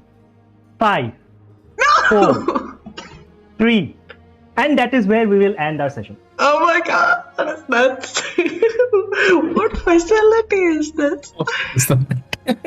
Oh my god, that is amazing. I can't wait to know what happens after this now. Yeah, you have to buy the Maze magazine to know what happens after this.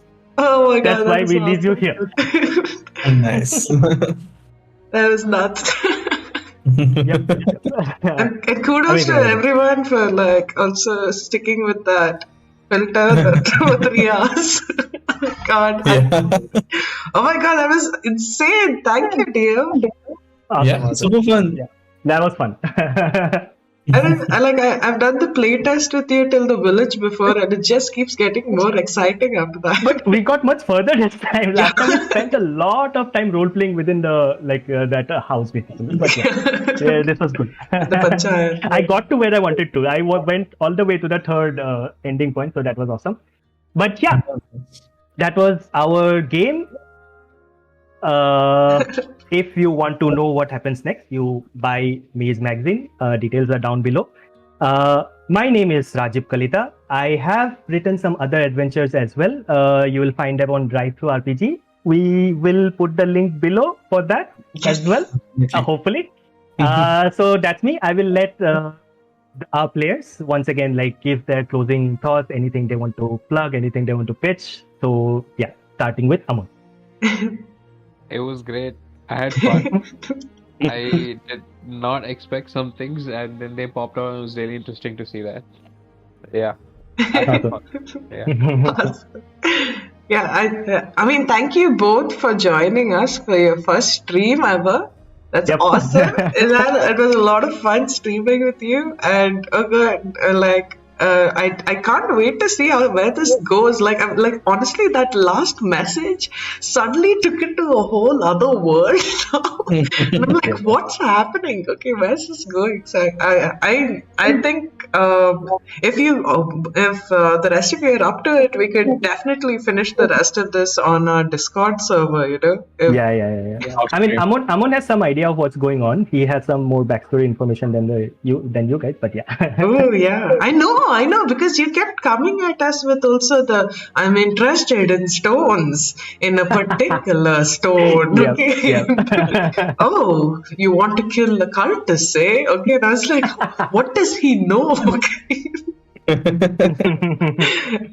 Yeah, but you guys should actually stream more. You guys are pro. Like, what is this? Yeah, that was a lot of fun role Yeah, playing. that didn't go too badly, I suppose. Yeah. Yeah, it went really well. I might do this again. Yeah, more streaming. Awesome. No, I had a lot of fun. I love this thing, Kesari's character, and it's Yeah. totally kudos to you for making that race available. I've had so much fun playing with it. I didn't use too much on my tail this time, but Yeah. I mean, I'm obsessed with Uluka. I'm obsessed with that god more than any god my parents have tried to get me raised on. So thank you for that. Thank you. I was going to call you Aman. Thank you, Aman, for joining us for this session. It's so much fun playing with you, and I really do want to know why you're obsessed with cards and stones. I loved your steel defender. That was amazing. Oh yeah, really cool descriptions and everything. So cool. Thank you. And Kush, as always, fun to play with you. Rekka the Rekka. Yeah, Rekka. Simple yet effective. Yeah. Simple in more ways than one. But that was amazing. Thank you all for joining. I had a lot of fun. Thank you for letting me do this. And I suppose that's the end. Yes. Thank you. Yes. And don't forget, an extra 10% off, use code TPK10. No, none of that. You know the risks. You are aware of the risks. If you still do it, that's on you. Thank you everyone for joining us tonight. Have a good night, and let's see you again another day on the TPK channel. I was going to say TPK Thursdays, but I don't know whether the next week will be on the TPK Thursday. But thank you for joining us tonight. Go buy yourself a copy of Maze Magazine, and have a good night.